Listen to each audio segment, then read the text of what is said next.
Good morning, Black women. Hello, friends. We're live and we're going to talk today about pivoting with purpose. We're going to talk about, um, we know that Black women have been pushed out of the workforce in overwhelming numbers.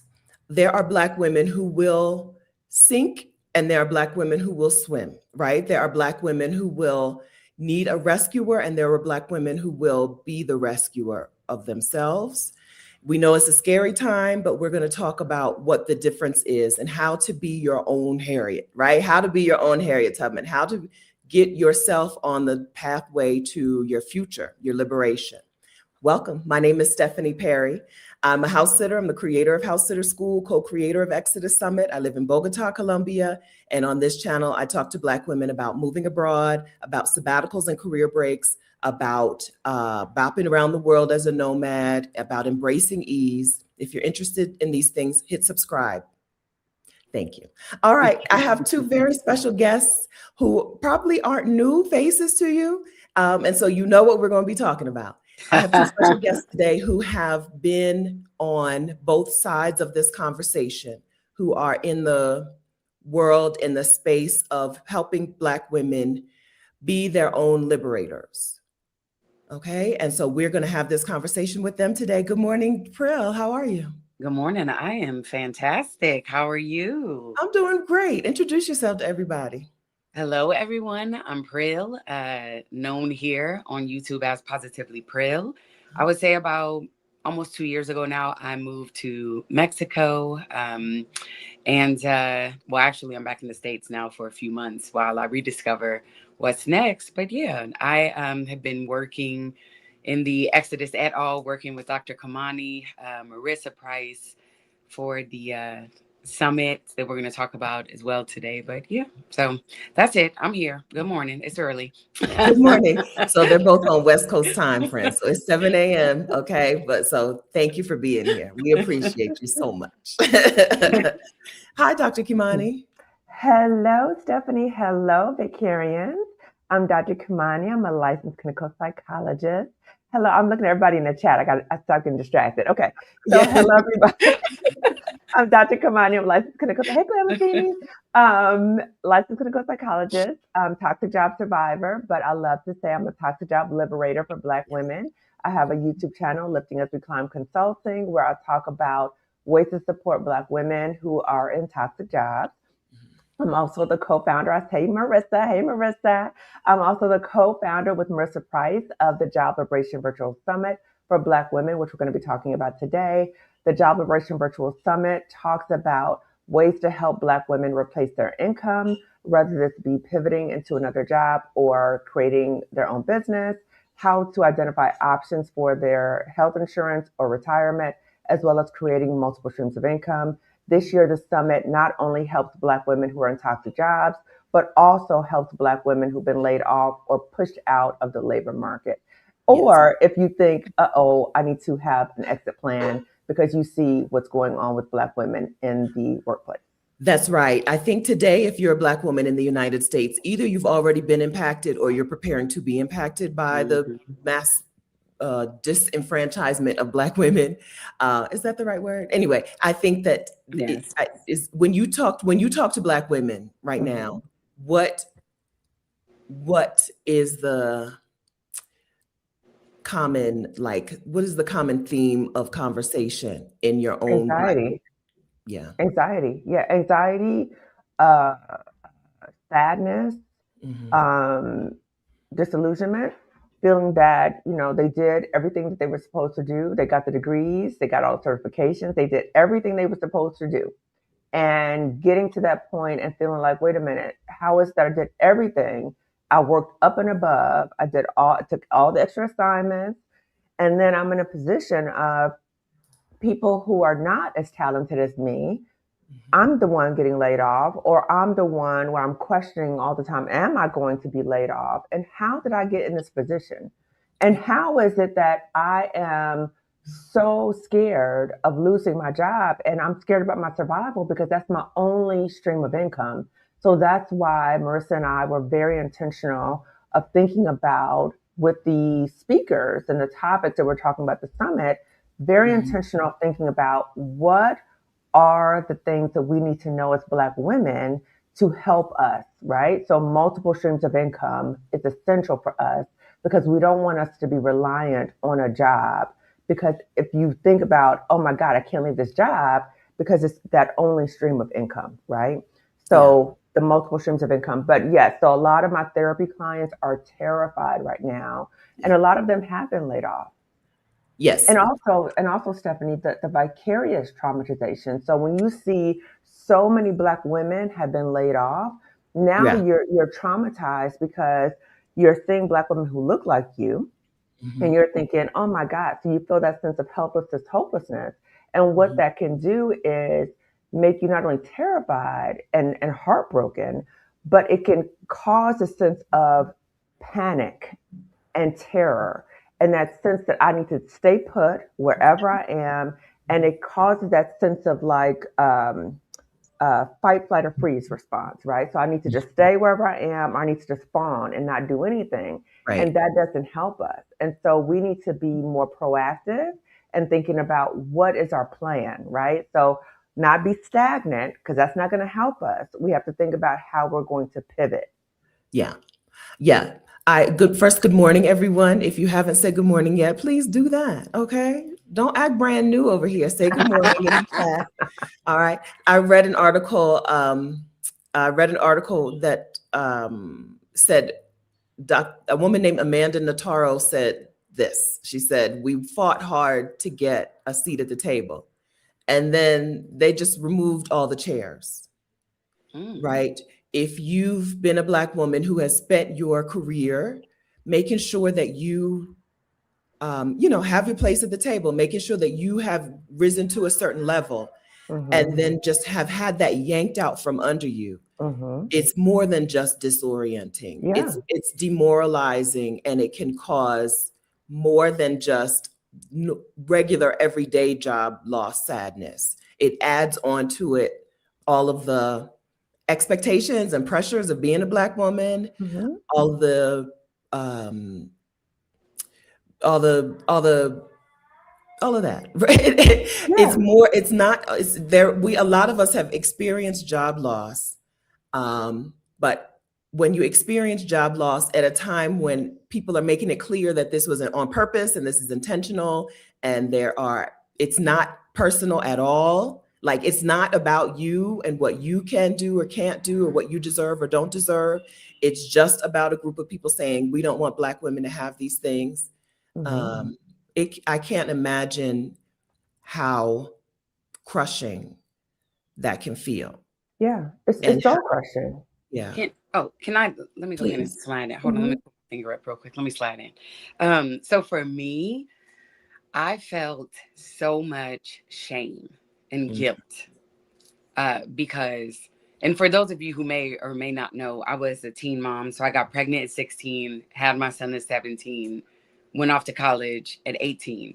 And so much of my motivation was the fact that people told me if I kept my son, I was not going to even graduate from high school. yeah. So here I am. This will be no surprise with my 3 college degrees Uh-huh. and all these certifications and sitting on all these boards and doing all these things. And I felt so guilty and so much shame, Yeah. as if, like, I'm walking away from this. Like, I couldn't cut it, I couldn't do it, but I also couldn't explain it. At that Hmm. time, I didn't have the words to explain why, and to say, I'm like, I'm leaving because work feels hard. Then you get that, what? I went to work and they didn't do this, kind of like the proverbial I had to walk to school, 10 miles in the snow with no shoes on. Uh-huh. Or well, if they paid me what they're paying you, first of all, you don't know what I'm getting paid. But like, if they paid me what they paid you, I'd be working this and I'd be working that. And it's like, no. So you feel that just sense of isolation. And I Mhm. also felt so betrayed. It's Mhm. like, I did all of this, and I'm told growing up that if you work hard and do the right thing, then A plus B equals C. And Mhm. it's like, that's not Just, yeah. That's not how it works when No, you're working in no. a rigged system, Yeah. right? Yeah. So Yeah. Yeah. we Yeah. have this comment. I needed to hear this today. The shame when people know you're not working. Yeah. Yeah. That yeah, that we haven't. There is an expectation that we're not just going to be working, but that we're going to be working hard and that we're going to be committing all of our lives to work. And then when you don't have that, the even if you might feel a little bit of relief, people won't let you hold on to that relief, right? What I know about not having a job is it can feel really nice sometimes Yeah. to have time when work is not the focus of your life, but other people won't let that happen, particularly if you're a Black woman. So I'm glad, Mhm. friends, I'm glad y'all are here today. We're Yeah. going to talk about actual plans, right? We're going to Yeah. talk about making actual plans for yourself, Mhm. plans for those of you who have already been impacted, plans for those of you who want to prepare or Mhm. don't want to be so leveraged, don't want work to be, you don't want the loss of a job to be the loss of everything for you. Mhm. Stephanie, can I Because it's go a little deep? possible. Can I go a little Yeah, deeper too in yeah, terms of how the loss of a job can be so destabilizing in terms of yeah, the guilt, the shame, loss of identity too.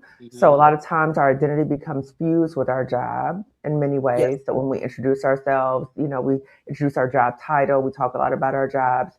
mhm, And I just think about what you say all the time, Stephanie, fruit of the slavery tree. And so I yeah. just want to kind of tie in like a social historical context of Uh-huh, why we are like this as Black women. So I had to pull up my book, Oh, the book yes. that it's so important, post-slavery, post-traumatic slave syndrome. If you have Uh-huh, not read this by Dr. Joy DeGruy, you need to read this, okay?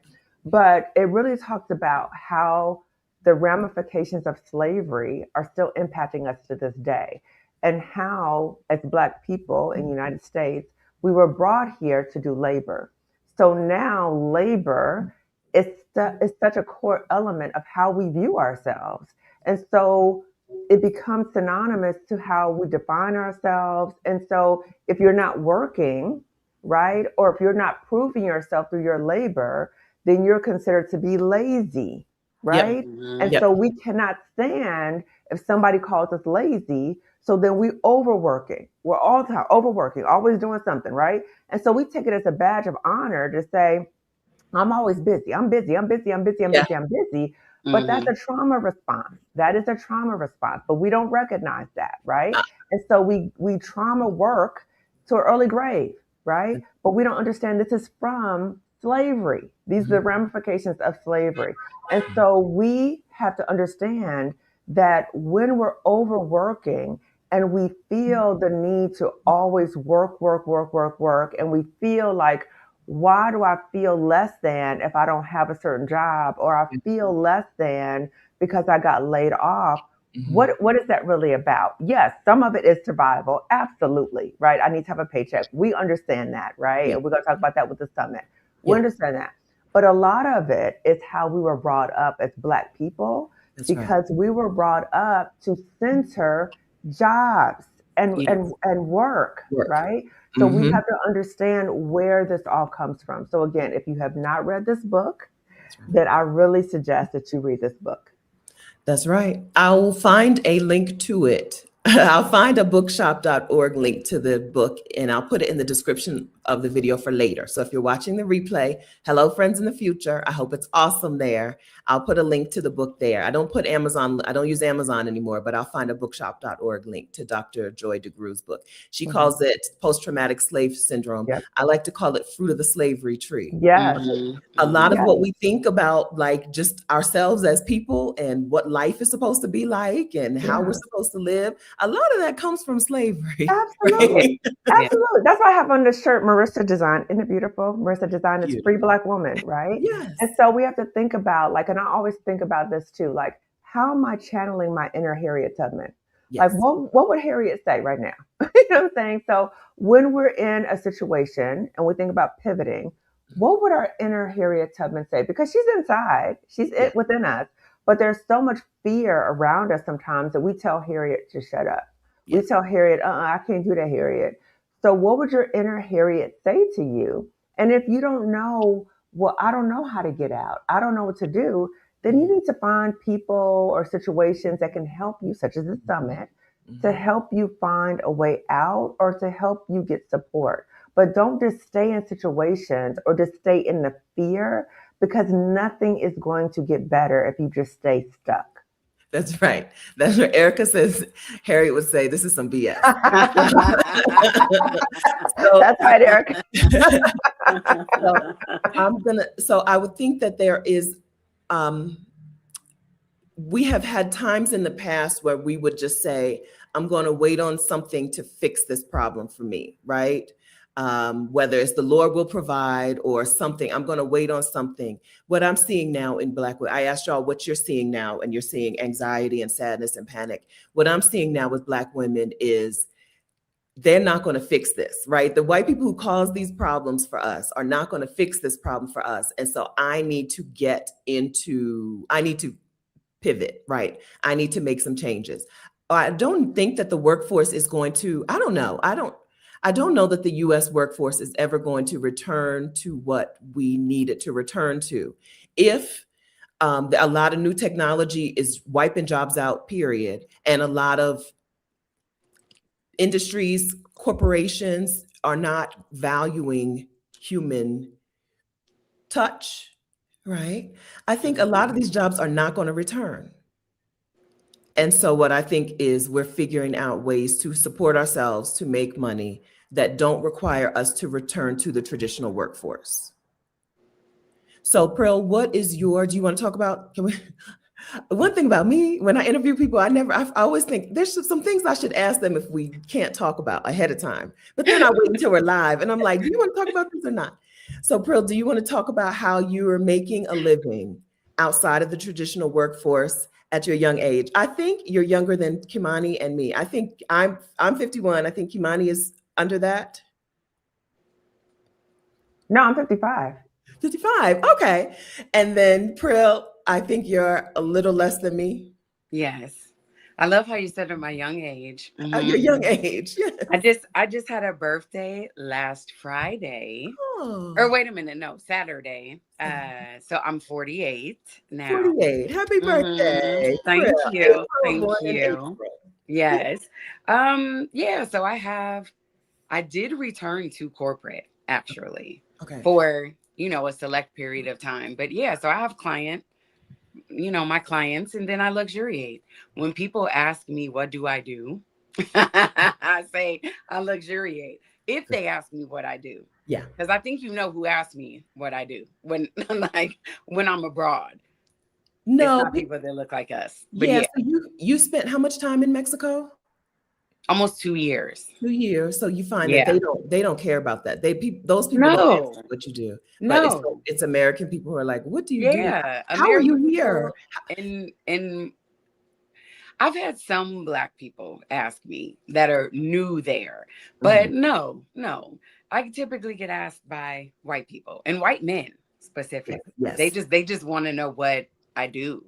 But yeah, so I have client work. I have companies that I work with from like a legal and regulatory compliance perspective. And then I also work with Black women who are at that place like I was ready to make a change.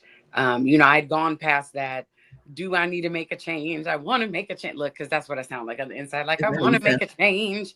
I need to make a change. So I work with Black women who are like, look, I'm ready to make this change. I want to start choosing myself. I want to know what that feels like, what that looks like, to have boundaries and boundaries to fiercely protect my peace and my joy, and to move through the world without that people pleasing. Because I was a people pleaser, and without always feeling like I needed to have something to do, to understand what rest looks like for me and the different iterations of rest. Because this is an evolutionary process. Like, as we grow, we should evolve and we should change and we should want new things and how to dream again. Because I didn't know dreams. What are those? And I don't mean like sleepy dreams, but if you asked me, what do I want? I couldn't answer that because my entire life had been dictated by other people telling me what I should do. So Mhm. my wants, no, it's my needs, Yeah. and as Dr. Kamani was saying, survival. Like I needed to survive. And Yeah. being in that like fight or flight mode, even years after, like my life had turned into that safety, financial security, and job security, things like that. But I still was stuck in that fight or flight mode, because I didn't know anything else, so So you were asking yourself, what do I even want? Now you said legal and regulatory compliance is one world of work that you do, yeah. but you also do a coaching world. Yeah, Can we talk about the legal and regulatory compliance sure. piece? Can we talk about how you went from an employee in that space to a business owner in that space? Did you have business owner experience ahead of that? No. Okay, so I did corporate. Let me not say that. I started a bakery, like an all natural kind of organic bakery from my home, like a cottage bakery. And during the Coco Panini COVID, it took off and I ended up getting like a brick and mortar space and things like that. But that's completely different from what I have done in corporate. And I had a career change about, I don't know, maybe close to 5 or 6 years in, Okay. where I went from contract negotiations and working in more of like the construction field Uh-huh. into the like financial institutions. So I had like one track essentially. Okay. And if you would have told me that I would be working with the clients that I'm working with now, that it has like completely separate industry from working with financial in the financial services industry, Okay. like working for banks and broker dealers, I like I never would have like So how did that happen? So there are Black women who have a skill set that they yeah. could take from a traditional employer to being self-employed, but just don't know how to do that because Yeah, or it's like scary. so my employer was my client first. Okay. So, and that came through word of mouth. But honestly, when I left corporate, and I've said this before, that I RUN and OFT, like I runned off. Like, Mhm. some people have a plan, and Dr. Kamani will share her experience. Ours are completely different.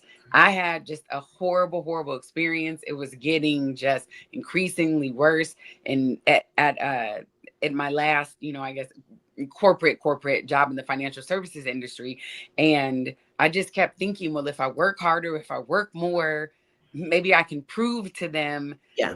somehow, and things will stop with this just like just being, as I learned from Dr. Kamani, toxic job, but I call it raggedy toxic jobs. Hmm. So that, things that just raggedy job will change.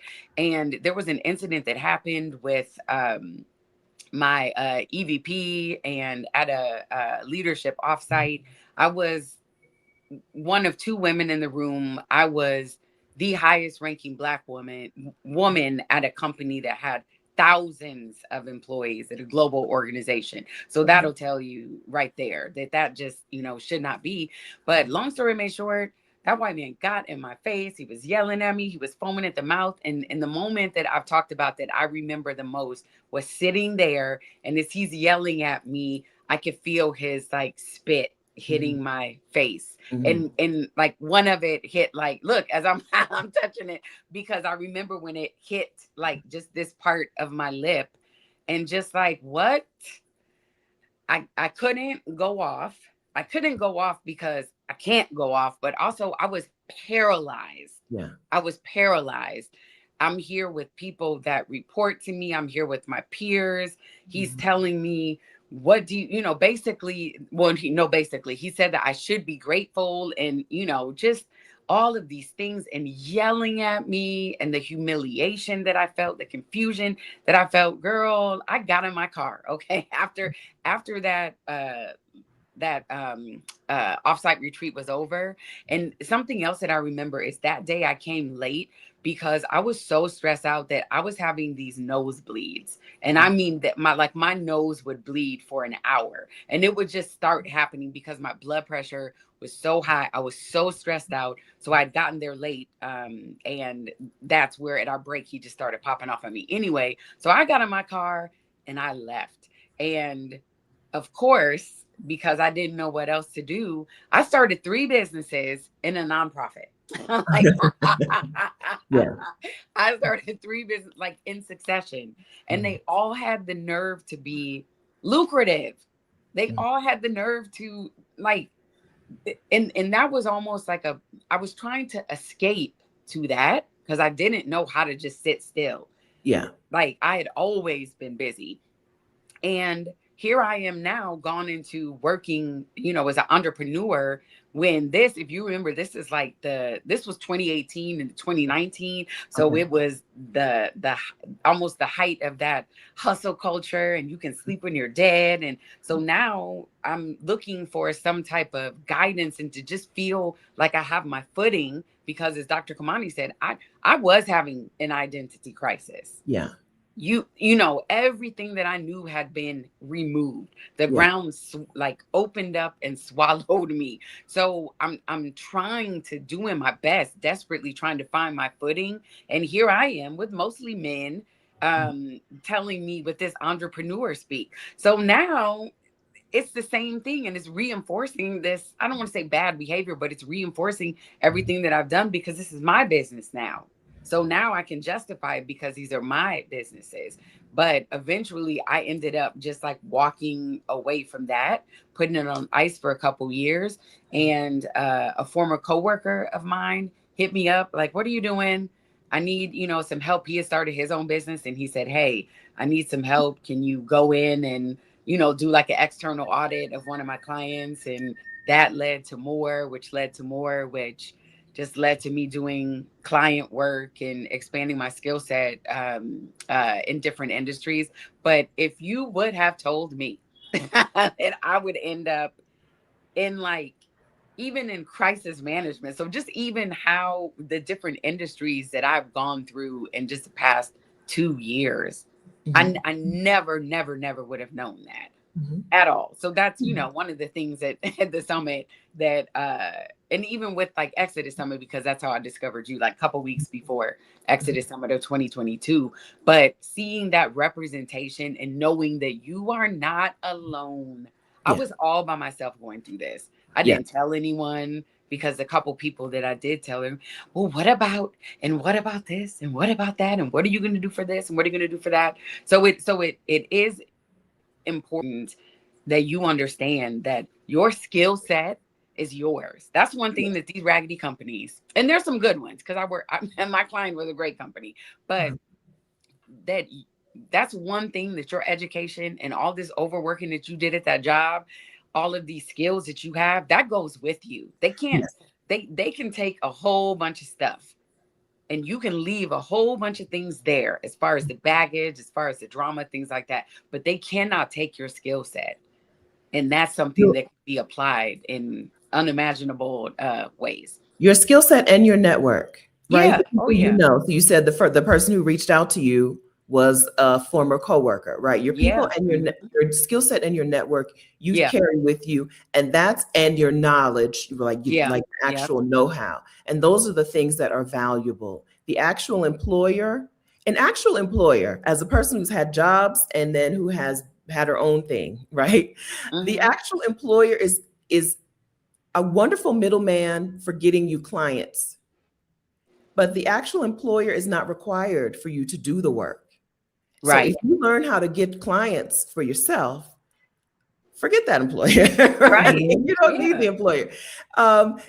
Your skill set, your network, and your what you already know, and your all of that kind of stuff is more valuable than the actual employer is. Yeah. So Kimani, you mentioned when you talked earlier, you told us that we need, or that most of us are seeing a shift in how we want to make our living today.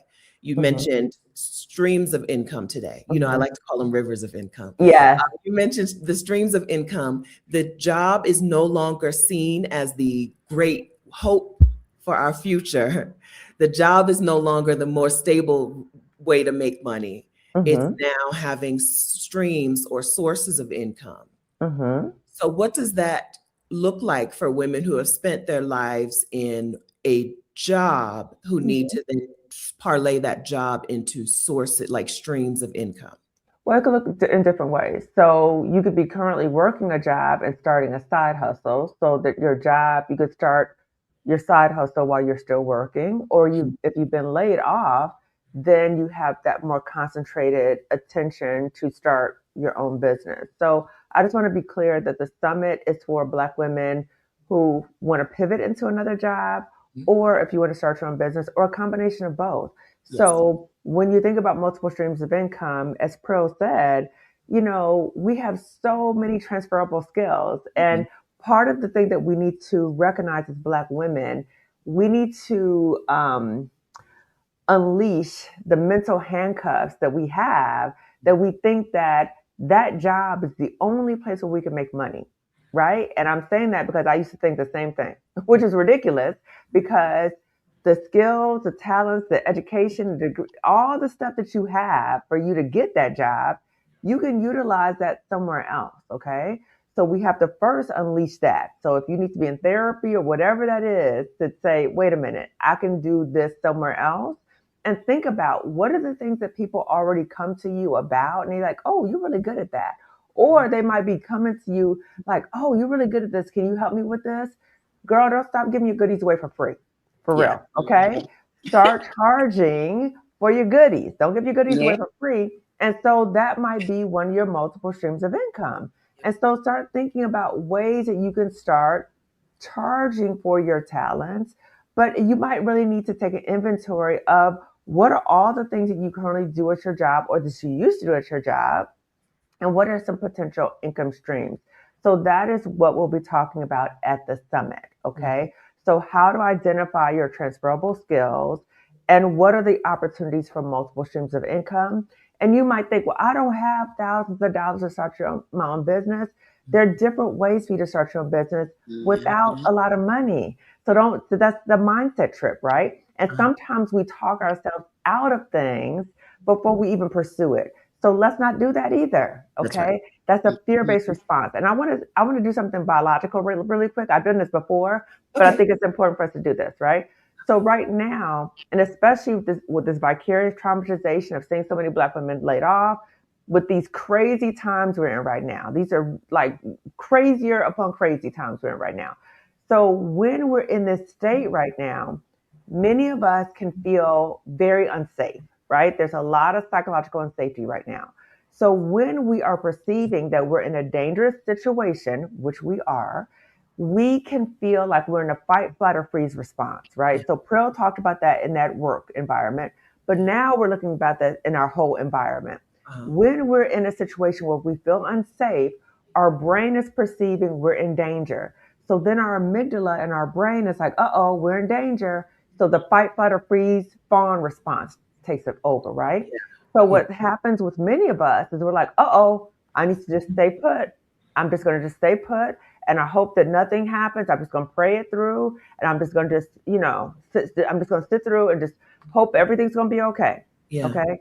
That doesn't help us. That doesn't help us. Right now we're in survival mode, right? So what we want to do is we want to be able to turn down that survival brain, right? Okay. So that you're in a safer environment. Like if you're in a summit where you're in an environment with all these Black women, right? Hundreds of Black women, you're in a safe environment because, and I didn't mention this before, at the summit, you will not be seen. Okay. So summit participants are not on camera. You can attend anonymously. Okay. Yeah. So only summit speakers are on camera. So you're in a safe environment. You could turn down that survival brain. So the hope is that you can turn down that survival brain, right? And you can access your prefrontal cortex. Your prefrontal cortex, that's where you plan, you organize, you judge. So Okay. then you can plan for what you're going to do. You can plan for the pivot, right? So the panic, that's the panic part. The panic is, oh my God, oh my God, oh my God, right? So we're going to help you pivot, right? Help you access your prefrontal cortex. So I Okay. wanted to address that part. So there is a biological component in Okay. relation to what we're doing at the summit too. And then I also want to comment on a few things Pearl said too, right? So she talked about nosebleeds, and it's so amazing when we hear each other's stories. And that's why I love platforms like yours, Stephanie, which motivated me to create my platform, is that I had nosebleeds too. And I never had nosebleeds ever. Mm-hmm. But because of the toxic job, I had profuse nosebleeds. So we need to start paying attention to these signs that there's something wrong. Pay attention to the signs. The other thing, when Prill was talking about the white man spit in her face and that feeling of just immobilization, right? Mm-hmm. And that terror, that to me was an example of ancestral trauma, Yeah. right? Just think about what our ancestors went through, the Mhm. women, in terms of the sexual traumatization they went through, right? That was an example to me of like generational trauma, Yeah. right? And so when Prill felt that sense, that's what that reminded me of. And Mhm. then I also thought about how Prill talked about, because you asked, how was she able to pivot from, the 9 to 5 to her own thing? And Pearl said, "Oh, well, my previous employer became um, my client, My right? client became my previous Yeah, employer. What the yeah, yeah." And heck? so I was thinking about too, like for me too. So when I resigned, other opportunities came my way because of people I met through the toxic job. Not people I worked with, but people I met in connection through the toxic job. They knew, they saw the work I did, and they came to me. They sought me out. And so sometimes that happens when you leave a situation, people will seek you out in terms of your connections. That's right. And then the other thing is, again, we sometimes, when we think about change is scary. Okay.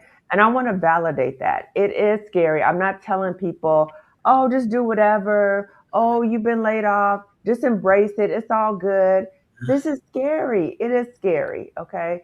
But I also want to say that during this time, you also have support. When I was going through this, when Prill was going through this, when Stephanie was like, we didn't have these types of communities. We Yeah. didn't have these types of resources.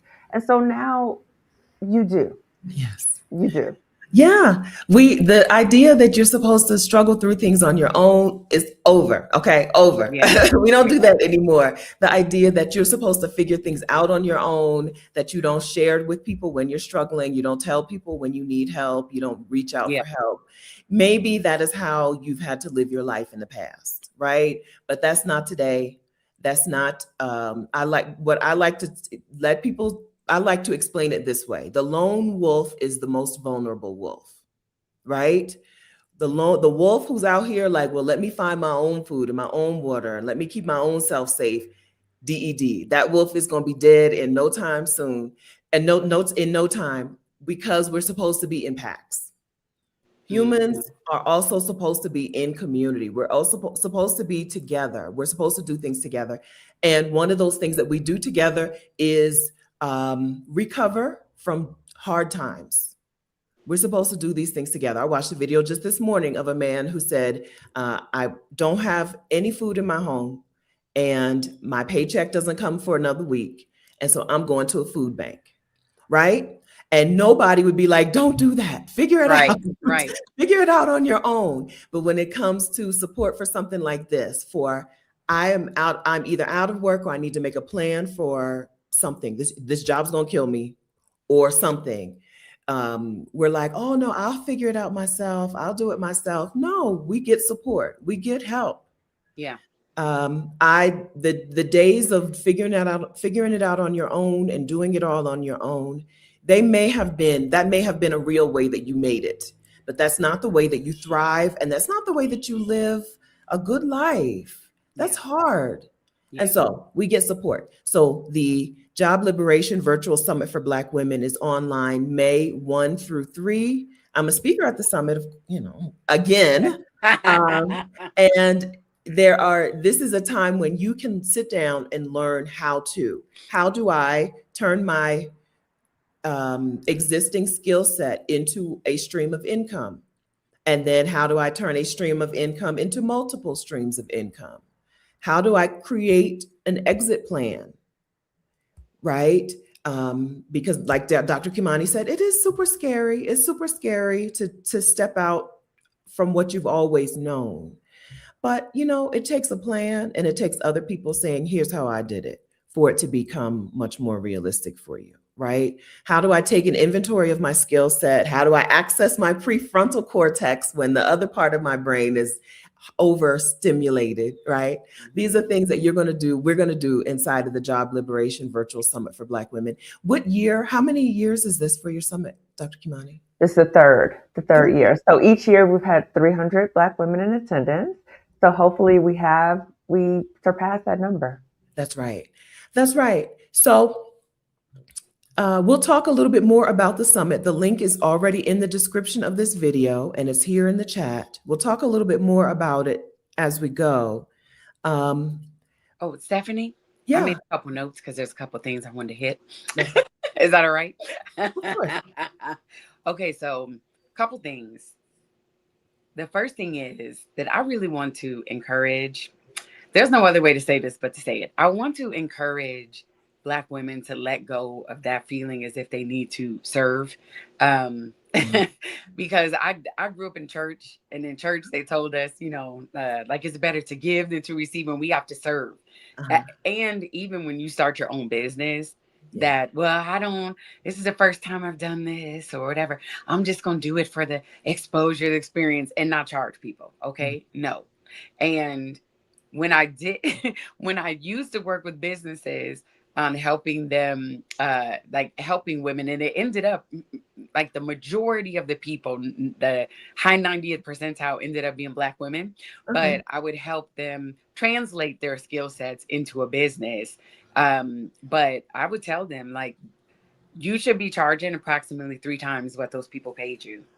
And to say that to someone who makes, just say 6-figure income, that is crazy to think. But if you're doing 3 people's jobs, and when you leave, 2 more recs open up. Yeah.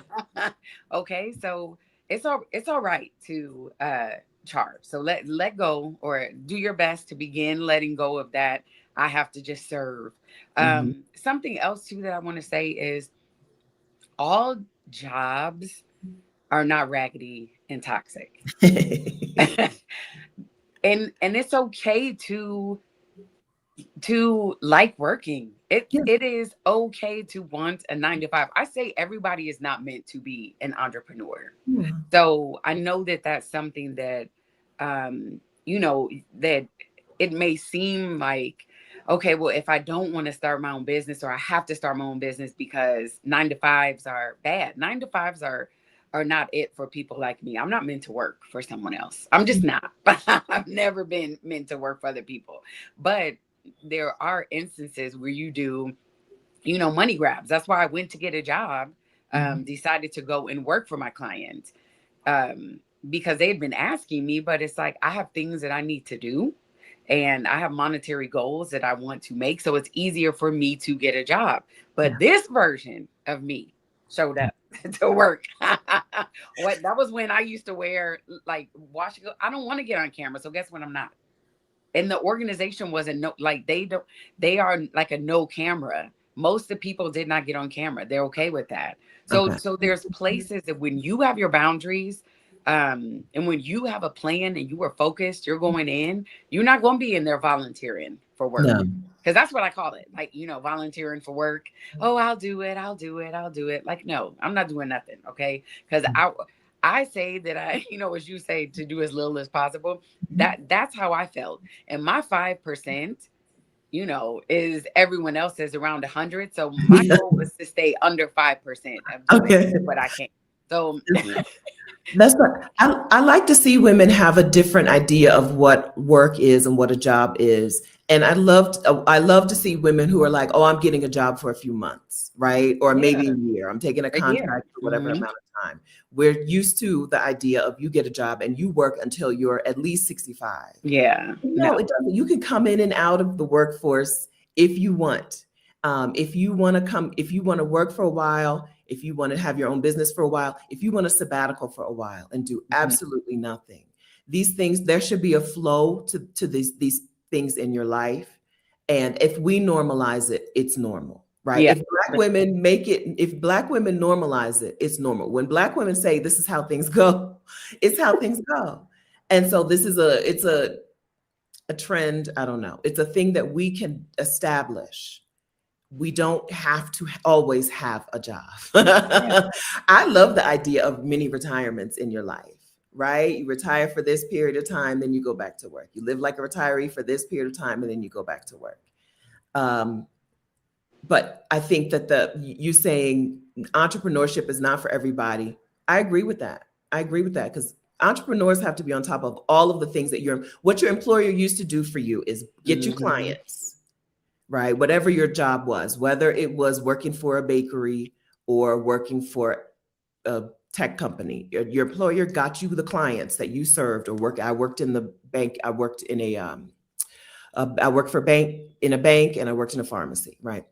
Your employer got you clients and your employer handled all that paperwork stuff, right?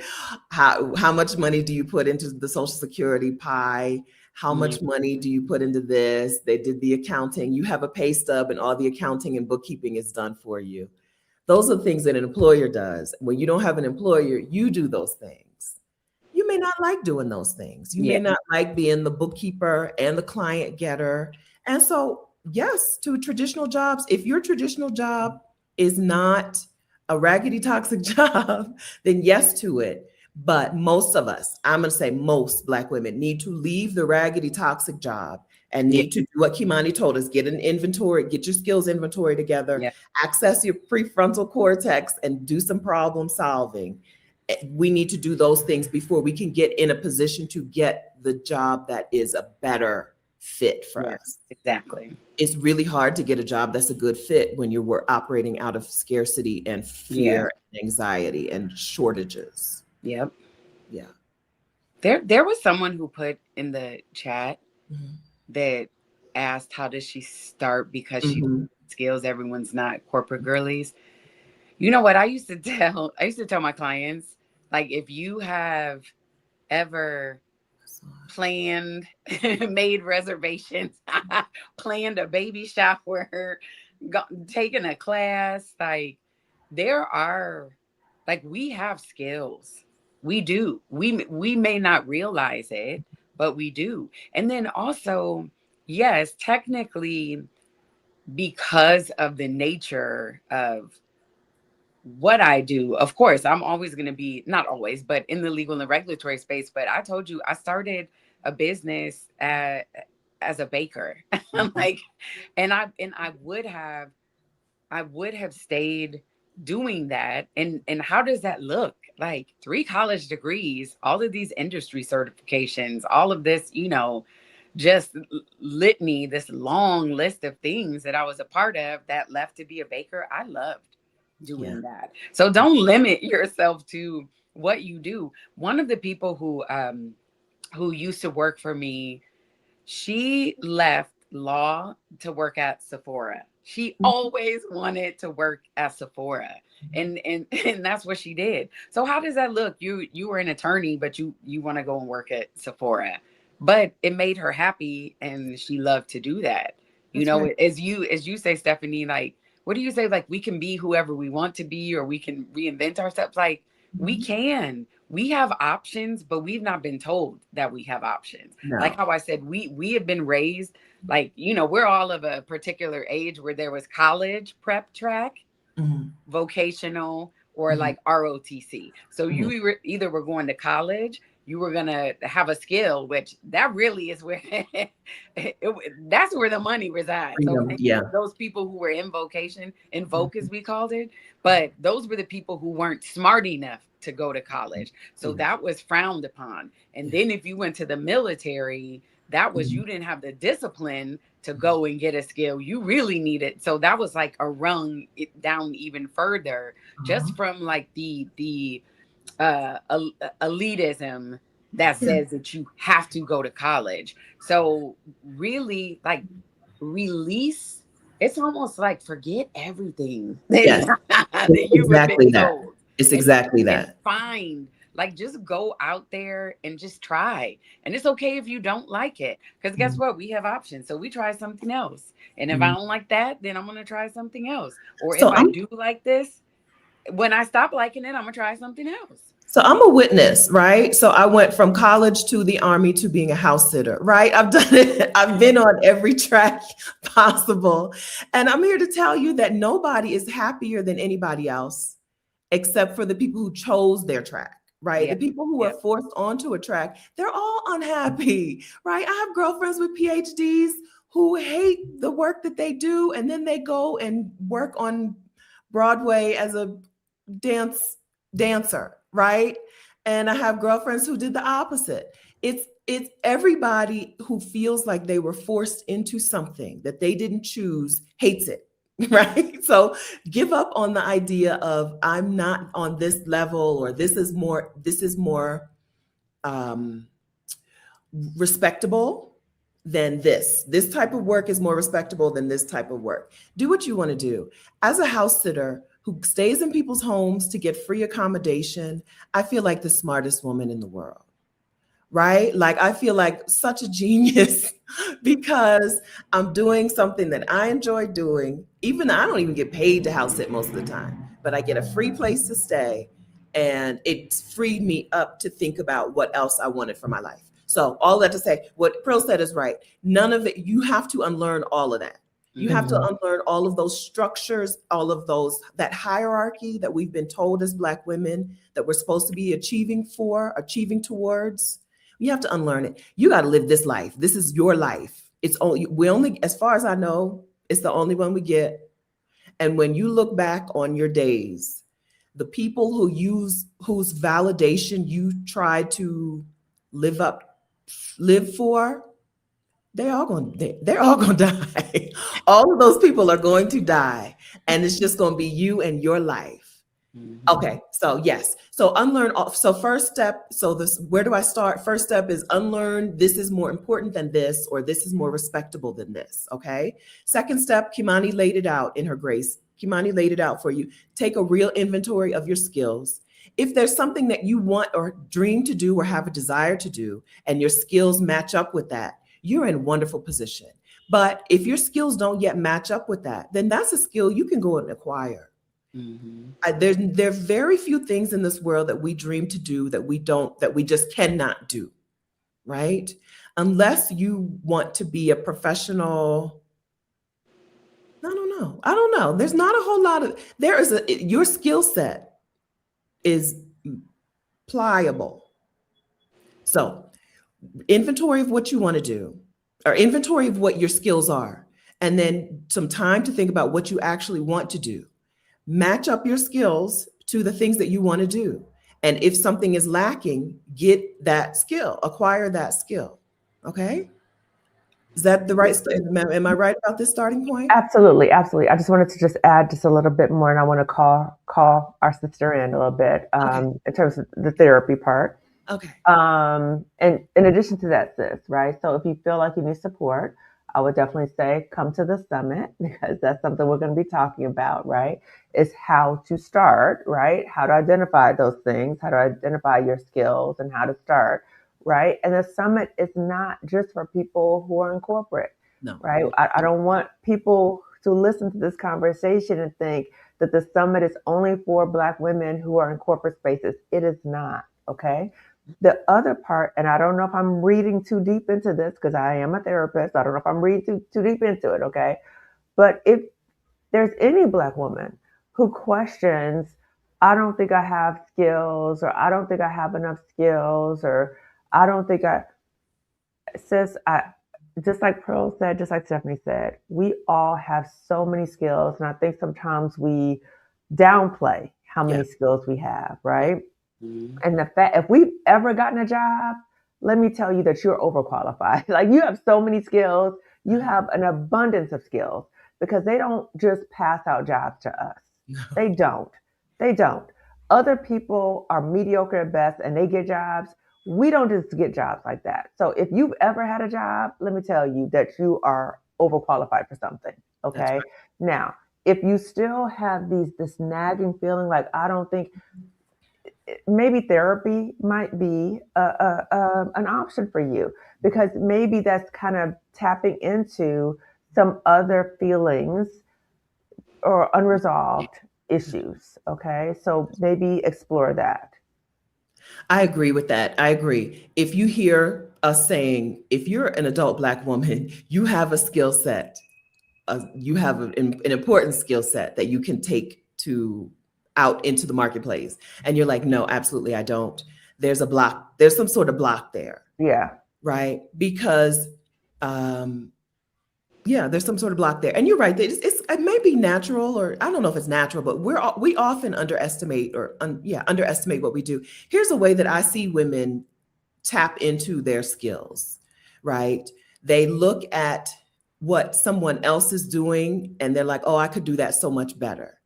Sometimes, sometimes we can be fueled out of a little hateration. In this dancery, okay. When you see Chad over here selling a service, right, or selling something, and you're like, oh my, I could do that so much better. Friend, those are skills that you have, right? What is the thing that you see people out here doing that makes you mad? Okay, you can be fueled by that. Let that expose to you your skills and your interests. I'm so serious about that. Yeah. If you see somebody, if you heard Prill say she had a home cottage bakery and you're like, oh, but I'm a better baker than, okay, skill set, tap into it, right? When you hear a dude talking about, I'm a yoga teacher, or I made this outfit, I made this bag for my friend, I did whatever, and I charged this amount of money. And you're like, but I could do better than that. Skill set.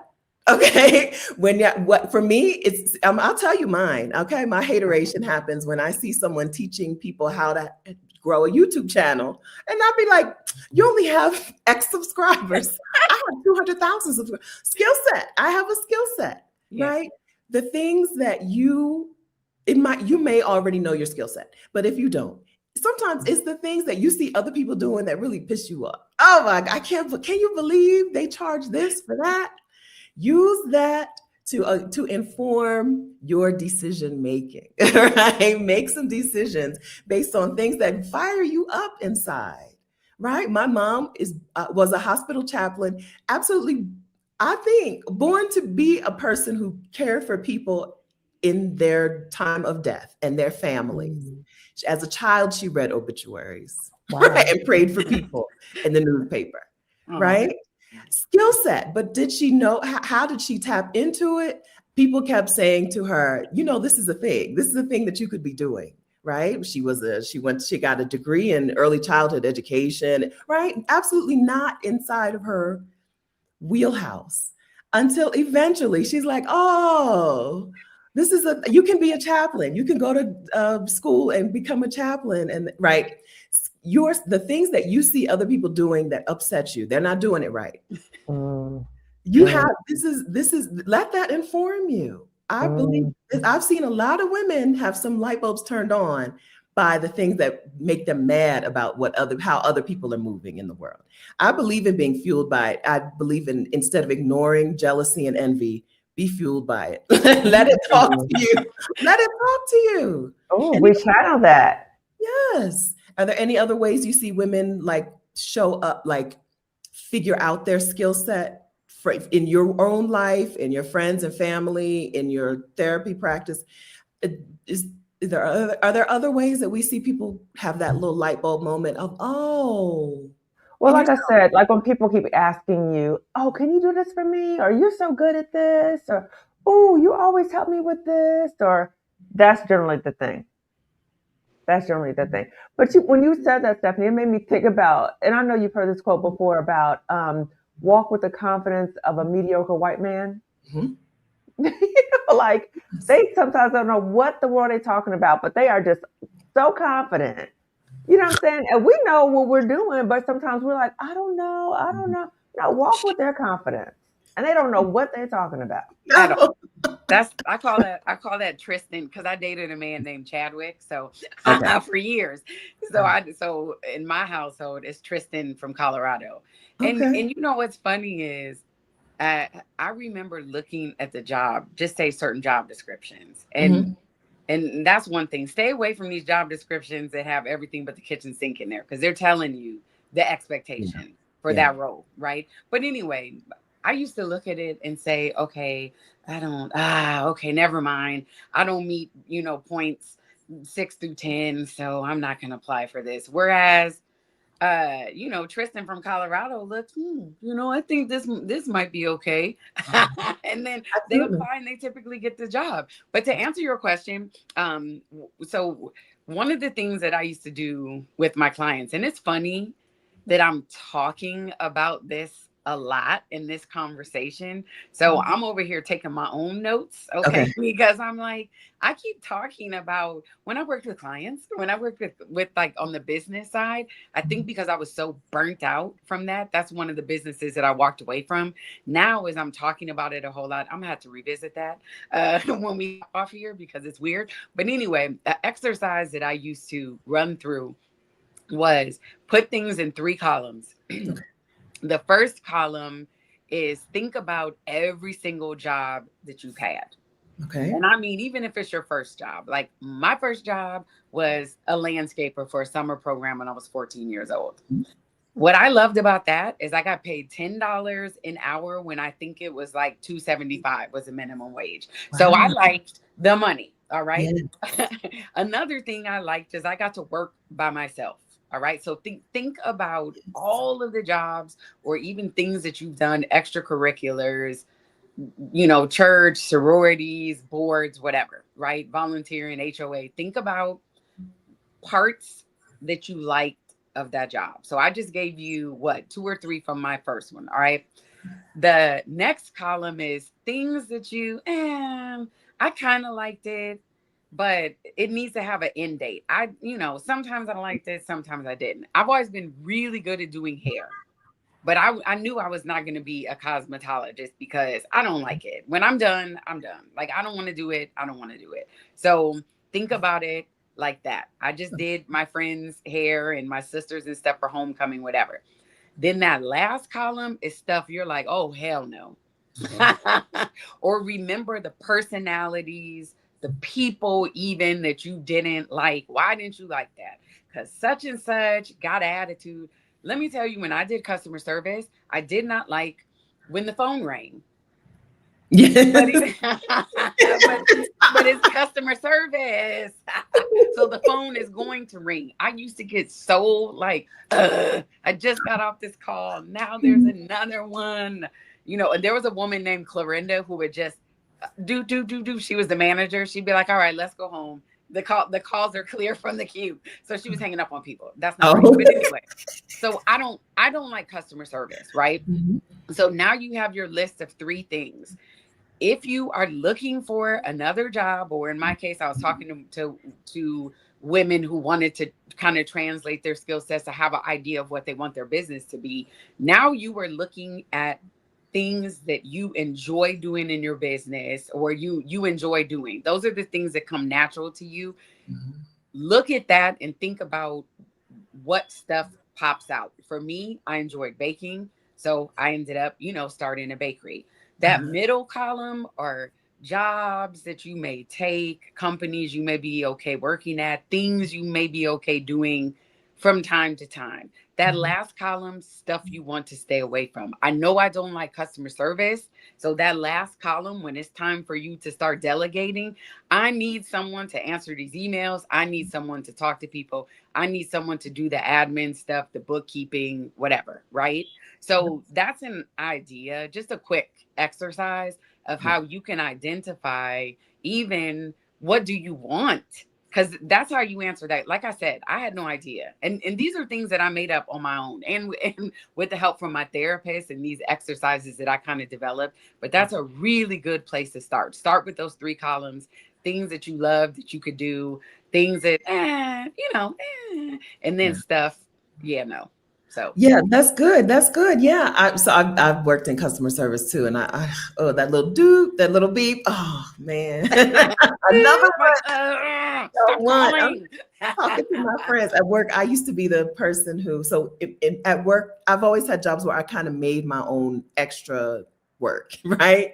And at one job, my extra job that I made for myself was creating fake awards for my coworkers, right?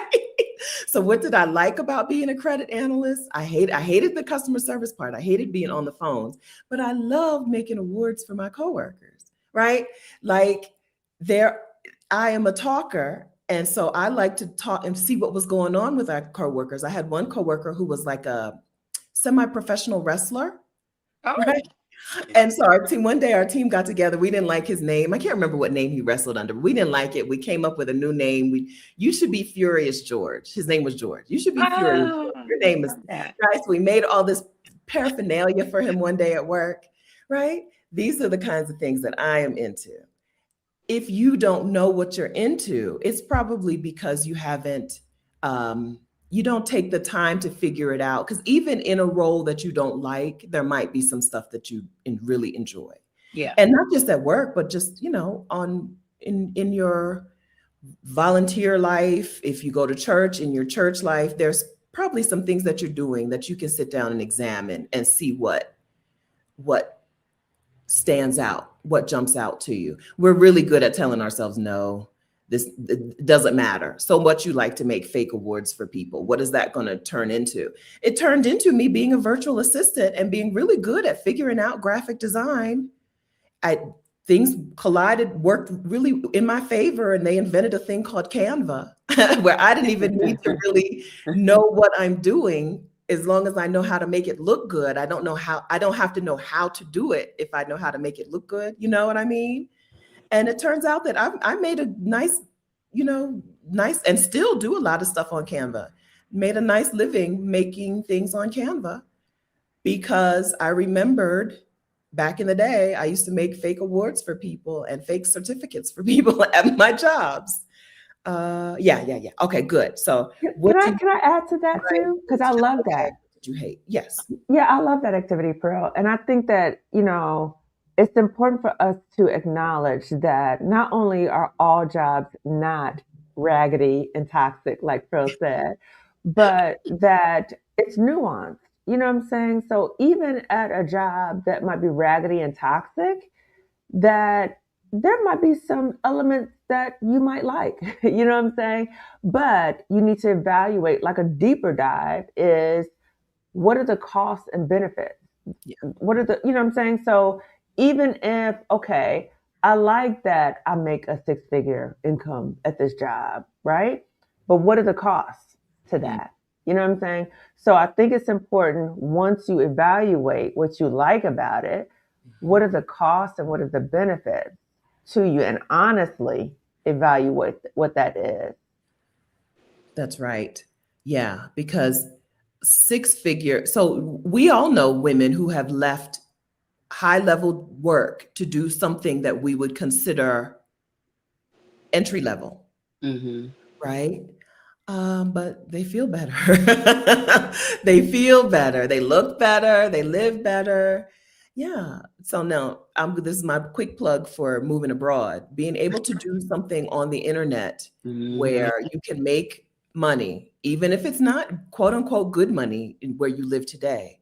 But if you can live in a place where that amount of money is good money, you've really saved yourself a lot of stress. Right? If you can do something for $10, $20, $40 an hour, even that on the internet, like make things on Canva, right? On the internet, but live somewhere where that is good money, you have a real cheat code to life, right? I'm in Colombia. Pearl spent a good amount of time in Mexico, Thailand, Malaysia. Those are good choices as well. Panama. You've changed what work's role is in your life. Work is now just a way to get up to this amount of dollars for the month, not not your whole life. Yeah. Work just becomes, I need $1,500 for this month. And I make $40 an hour making things on Canva. I don't know that math. Why did I do that? I don't know the math. That's all right. So $1,600 a month, $40 an hour is 40 hours a month, right? 10 hours a week, right? Your job then just becomes you have an endpoint to work every week or every month. And you have a whole life, friend. Okay. Mm-hmm. So shifting what work even means for you, instead of, we talked about work not being work should not be your life. Work, that's fruit of the slavery tree. Your work being who you are, your identity, is fruit of the slavery tree. But flipping it and saying work is a way to get me to this end. A job is just a means to an end, and it gets me to this end, and then I move on, is really freeing, really freeing. So inside of the Job Liberation Virtual Summit for Black Women, which happens the first weekend in May 1 through 3, you're going to be able to work on these things yourself, right? You'll be able to get your skills inventory together. You'll be able to get your exit plan together. You'll be able to look at the money, right? Kimani she's a therapist. She operates in the real world, right? In a real world where money is a thing that we need to live. Yeah. Right? You'll be able to take a look at the money, especially if you're an avoidant person like me, who likes to avoid. Yeah, I don't. Right. Me too. This summit gives you set time to work on things that you might think are so hard that you're avoiding them. Some things are just easier in company. Things are just easier with support, and things are easier with coaching. So Job Liberation Virtual Summit for Black Women, May 1 through 3. Consider this like a retreat. Block off the time and treat it like it is going to change your future. That's what I know about summits, right? They change your life. If you let them, if you're there, right, and you participate and you show up and you take what is given, right, you take it in. These are life-changing events, a summit, a conference, a retreat, because it gives you a new approach to life, gives you a new skill set, gives you new community, gives you a real head start. Yeah. Instead of starting from zero. You get to start from the position of the other people. Like I talked about being a YouTuber with 200,000 subscribers. If I'm helping you with your YouTube channel, you have a better head start than somebody who's starting things on their own. If you can see that for that, you can see how that would also be helpful in the pivoting space, in the space of leaving a toxic job or pivoting after unemployment. You can see how support from somebody who does this, who teaches this, is an advantage. Okay, links are there. So Kimani, can you tell us a couple of sessions that we have? Y'all, go ahead and click on the link. Don't be afraid to click on the link. Every time I post a link, people start asking questions that, like, just click on the link. You're not going to lose us. Maybe people think they're going to lose us. A new screen should pop open, right? But if you have any questions about the summit, about the Job Liberation Virtual Summit for Black Women, if you have questions, go ahead and ask your questions today. But click on the link. The answers are there. Stephanie, can I pull up the website and then you can share the screen? Yes. Just share. Okay, so just give me a minute. Yes. Just give me a minute. Okay. I think you probably, yeah. So while Kimani's doing that, let me look for a couple of questions. I have questions starred. Oh, Jaylyn, the dancing therapist, I played myself this week by underselling myself in a pitch because I wasn't perfectly qualified. We learned a while ago that women on this channel, I think, or maybe in one of the summits, we learned that women don't apply for a job until they qualify for like 80 or 90% of the things, and men apply at about 40%. Men apply when they hit about, I think that's what she told us, about 40% of the qualifications. They're like, oh, I'm your guy. Whereas women wait until they qualify for like 80 to 90% of the qualifications, maybe 100. Some of y'all won't apply until you reach 100% of those qualifications. So yeah, we need the I call him Chad from San Diego. Prills is Would you say that's Tristan from Colorado. yeah, you need a little bit of that in you. A little bit of that audacity. A little that's it's audacity. Everything in the world is designed for white men to thrive. And so they don't Mhm. look at things the way that we look at things. So how would I approach this if everything had always been designed to support me? We need a little bit of that in there. I think it is helpful. I don't have white men friends, but it is helpful to see how they operate in the world. It is helpful to have them as friends, I think, because you get to see how they operate in the world. And talking about being fueled by jealousy and envy, I mean, if you see how they operate, it's going to change you because you're like, there's no way. There's no way I'm going to let them be in charge of XYZ when I know that they don't know what I know. So I think We're usually the ones to train.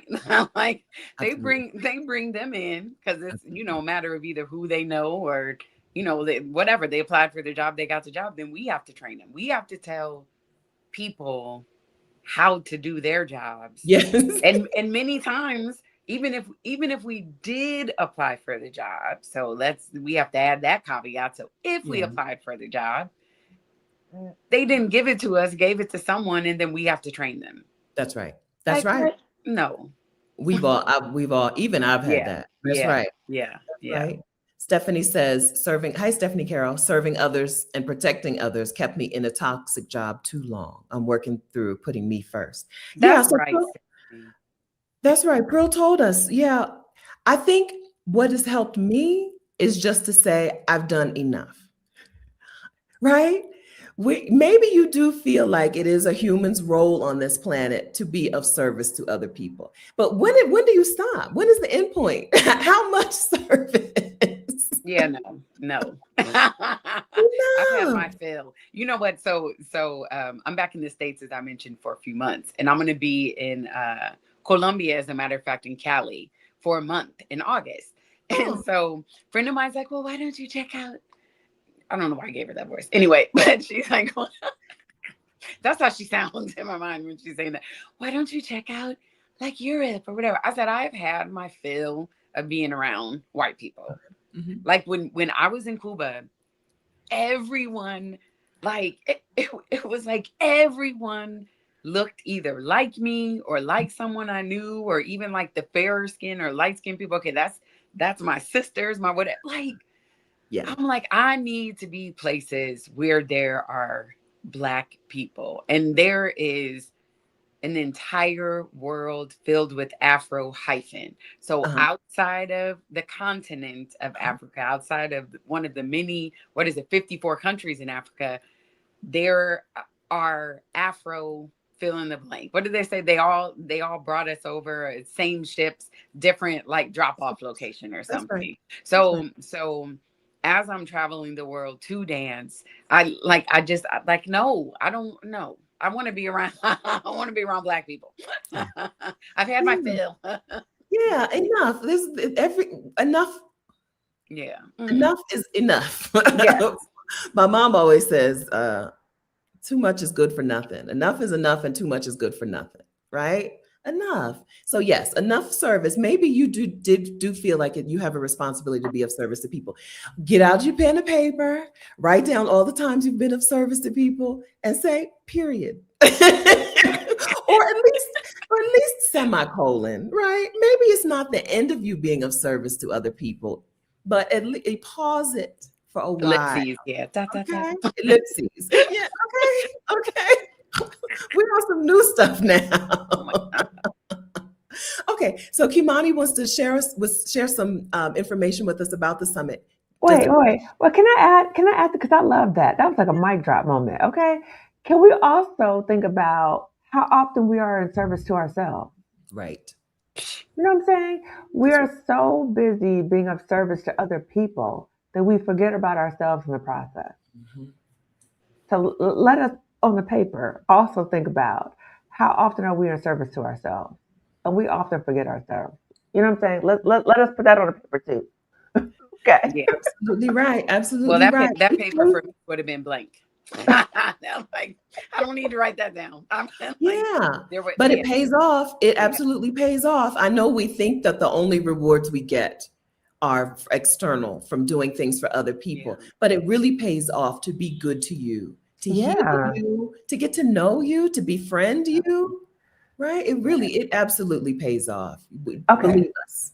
Okay. I gotta say one more thing. I gotta say one more thing. I gotta say because this is. I think this is a form of ways that people have because you think about how people have programmed us as Black women into who has benefited, right? Yeah, And as Black women, as Black girls, we have been taught to be very humble, and we have been taught to be of service to other people at all times.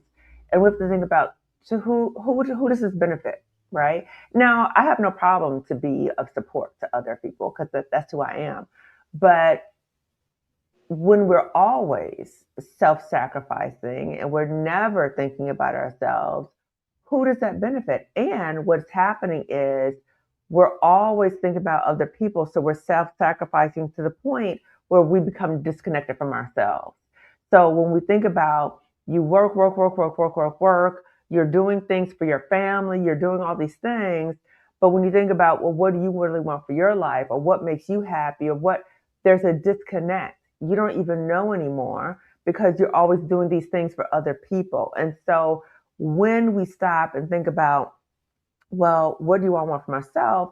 Sometimes we have in our own minds that's selfish, that's being self centered because that's how we were brought up, right? Don't be selfish, don't be self centered. And I say to my clients, that is not selfish.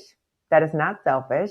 That is centering yourself, but that's not being self centered. Self yeah, centered is I only think about myself, I don't care about nobody else, yeah, right?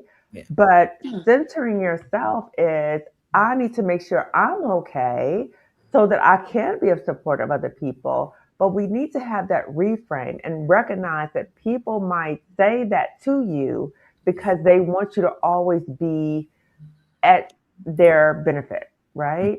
So just be mindful of that programming that you have been taught, but what are some of the ways that you're operating in that way as well that causes you to be disconnected from yourself to the degree that you don't even know anymore what brings you joy? You don't even know anymore Yeah. what you want for your own life. Yep. So we've been talking about transferable skills. We've been talking about, well, what kind of work do you want to do? You may not even know hmm because you are so disconnected from yourself. hmm When you center yourself, also, you give those other people permission to do the same thing.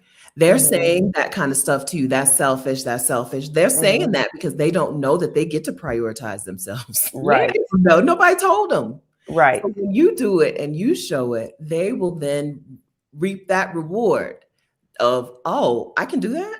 Hmm. Right. I can't tell you how many times people, when I say, like Prill already joked about how when people ask me what I do, I'll be like, as little as possible. And Black women are always like, you can do that? Right. Is that Not possible? just literally, Yeah. not even just literally, you can do as little as possible, but you can actually be proud of that and say it out in the world. Hmm. I don't have to pretend to be ashamed of doing the least, right? I want Right. to do the least as little as possible. It gives other people permission as well. There's a Yes. change happening. There's a Yes. shift happening. Yes. And you can get in on it a little earlier than some other people. And it'll show them how they get in on it. Yes. The, yeah, yeah. I'm really, really trying to tune into the things that people say to me and to that I hear people saying out in the world. Kimani talked about before we went live. Kimani talked about some comments that she saw people making on platforms, right? And I try to tap into or listen to what they're saying about themselves. Those Hmm. comments very rarely are about me or Hmm. about you or about Hmm. that thing. It's Hmm. about their approach, their Hmm. mindset, what they Hmm. think they're allowed to do, what they think they need permission to do. Hmm. So I just try to tap into that when people are like, you're being selfish or you're leaving people behind, you're allowed to leave people behind. Hello. You You're can. So true. Can't Bye. drag everybody. They're kicking this. They don't want to come. Leave So Right. them behind. true. You're allowed to leave people behind. So Yeah. true. You know what my therapist said? She said when I call it my path to self-discovery. So when I left corporate, and once I got past, like, I don't know, the first several visits where I was just boohooing and sobbing and hysterically, I had to get that out.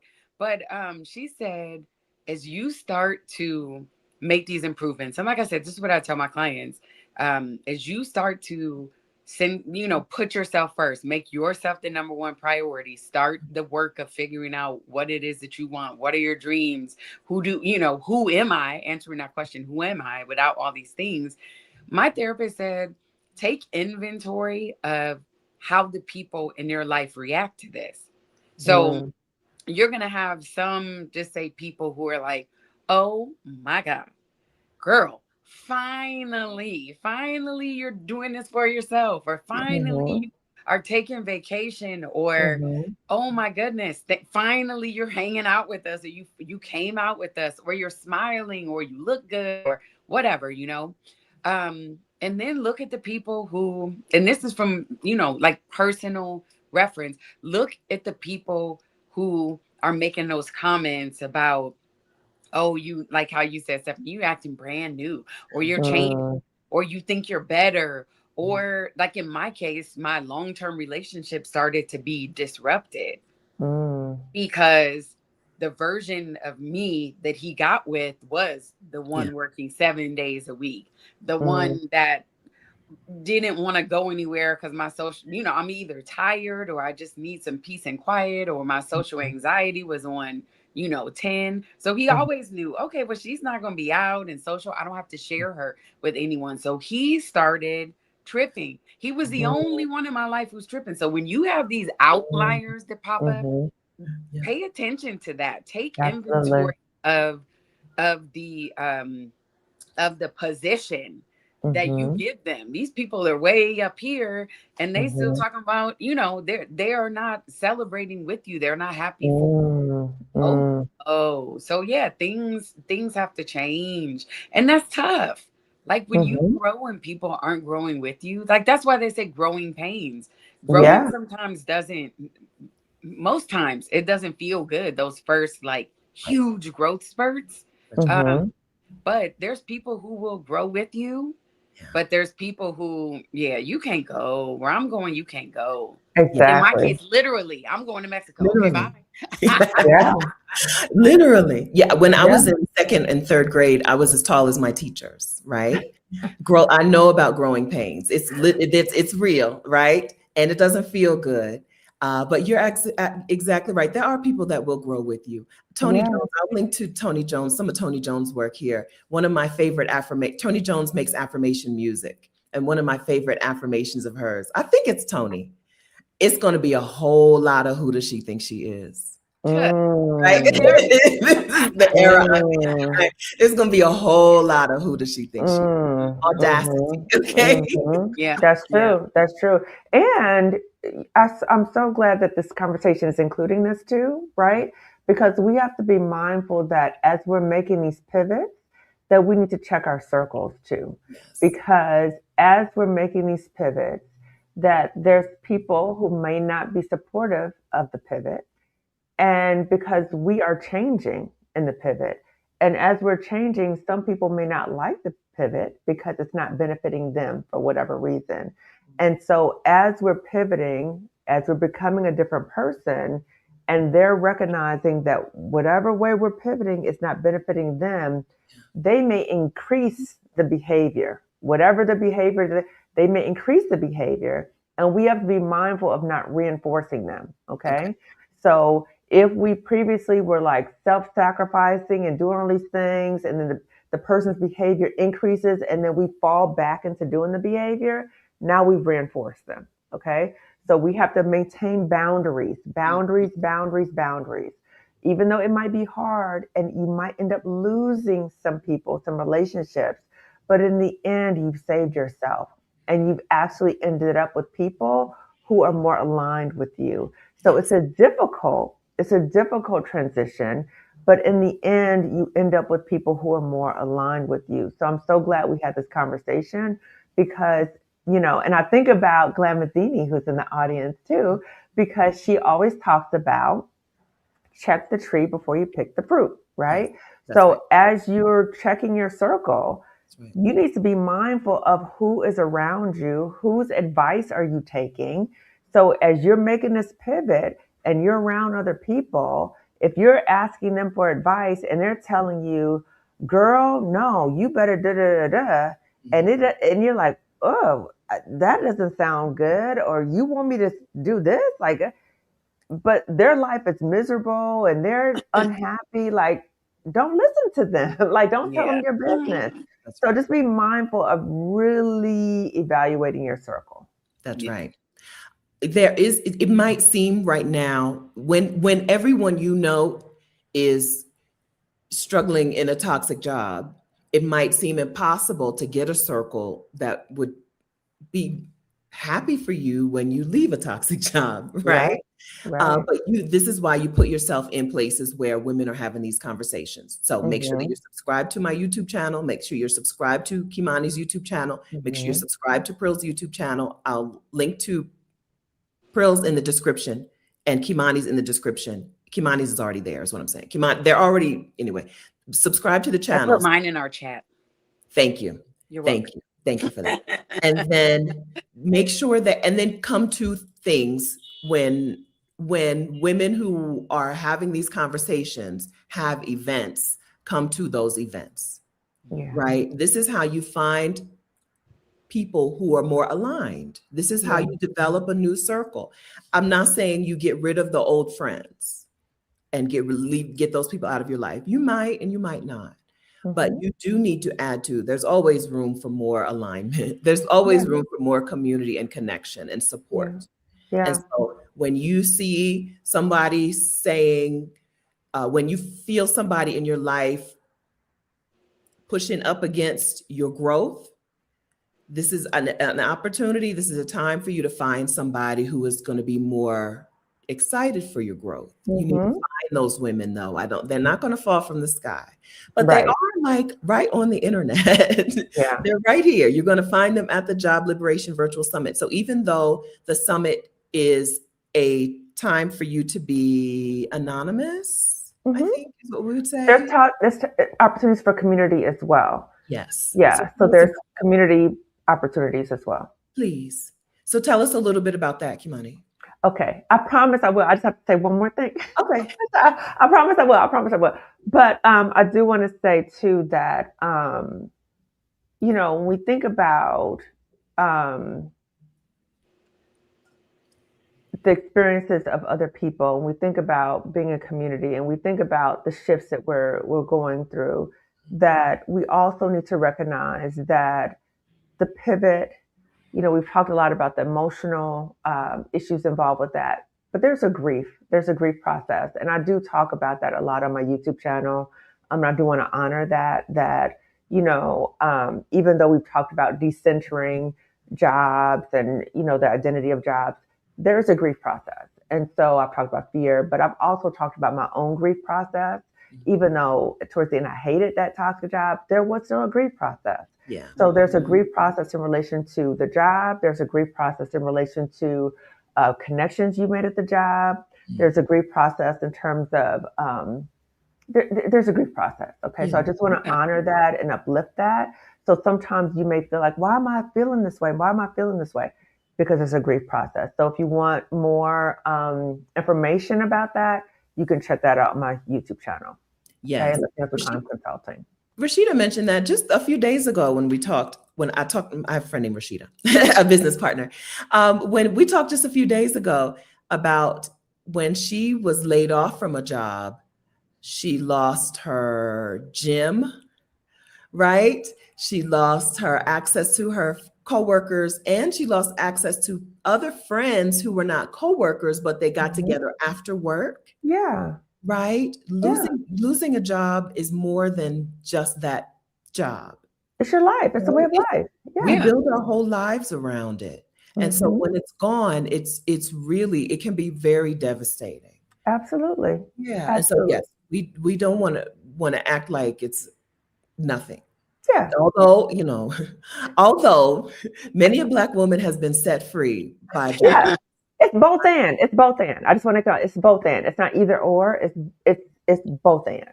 Yeah. Well, You, for me, I was grieving because when I left, I'm like, and I said, like, I'm never going setting foot in anybody's office again. And that's true.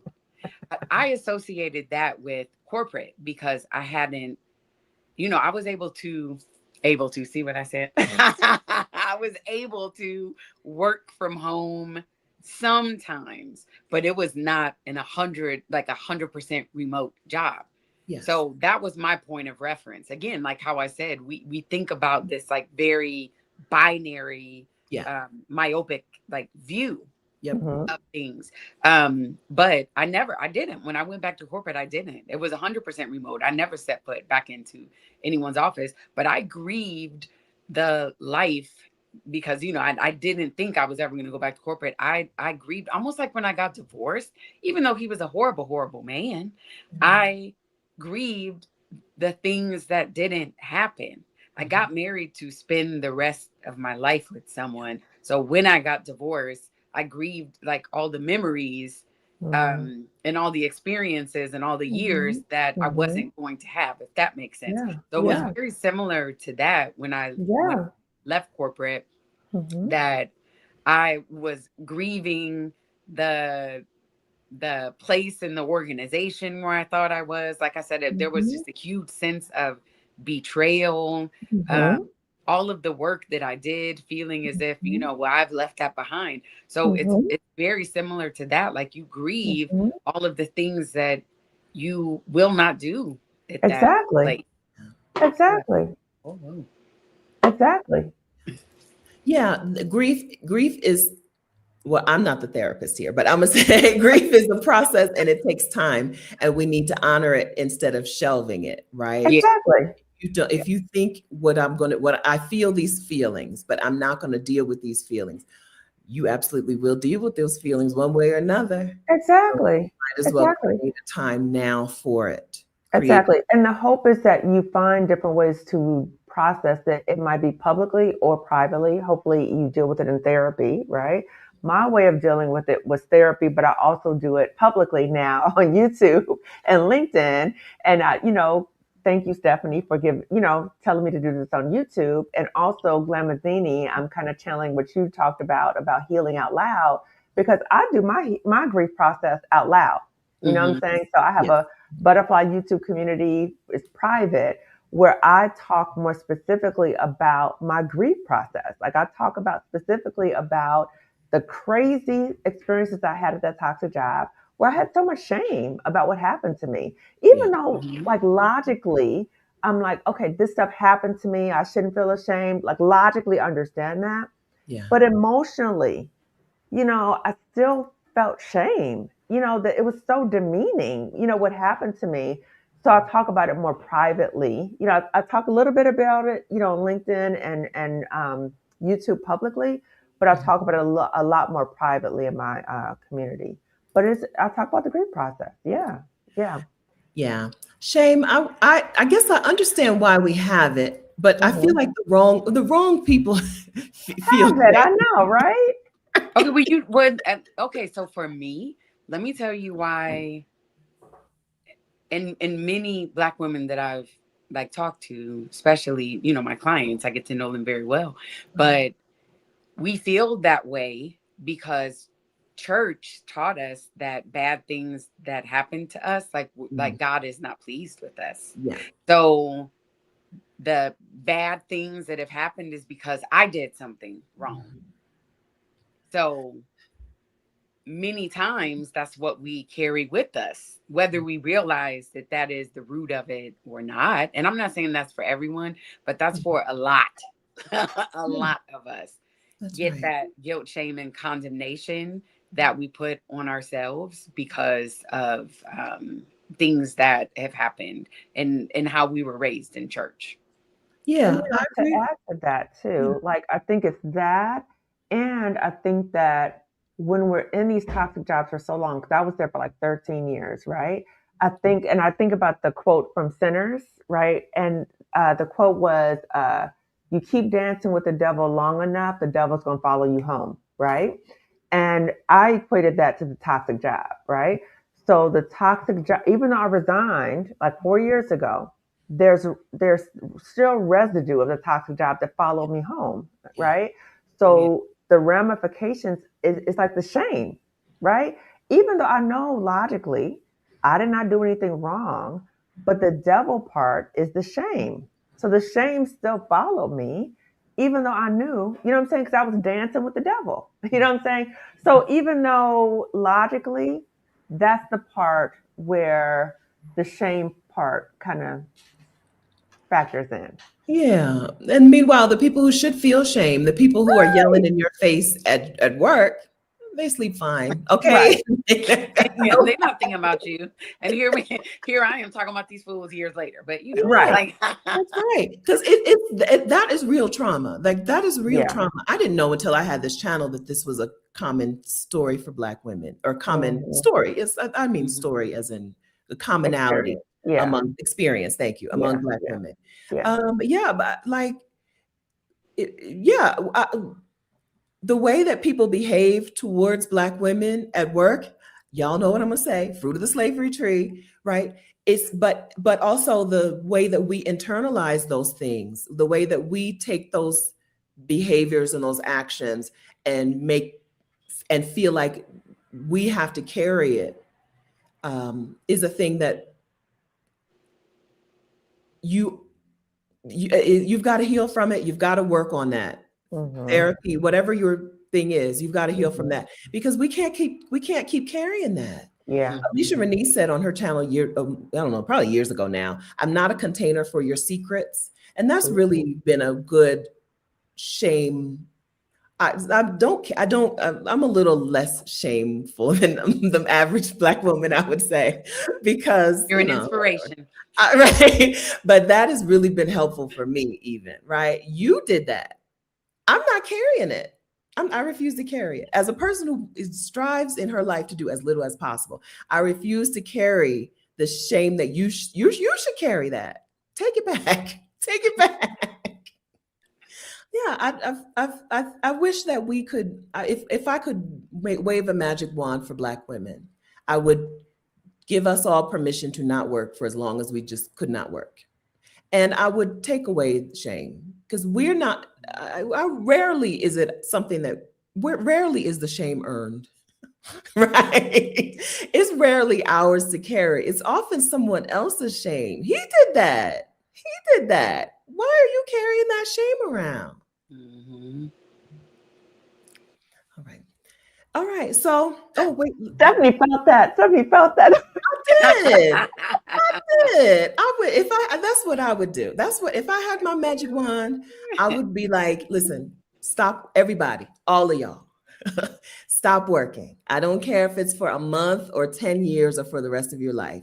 Give yourself some time in your adult life where you don't go to work, where you don't have a job, right? Everybody, sabbaticals for everyone, Yeah. right? Well, even on LinkedIn, they have a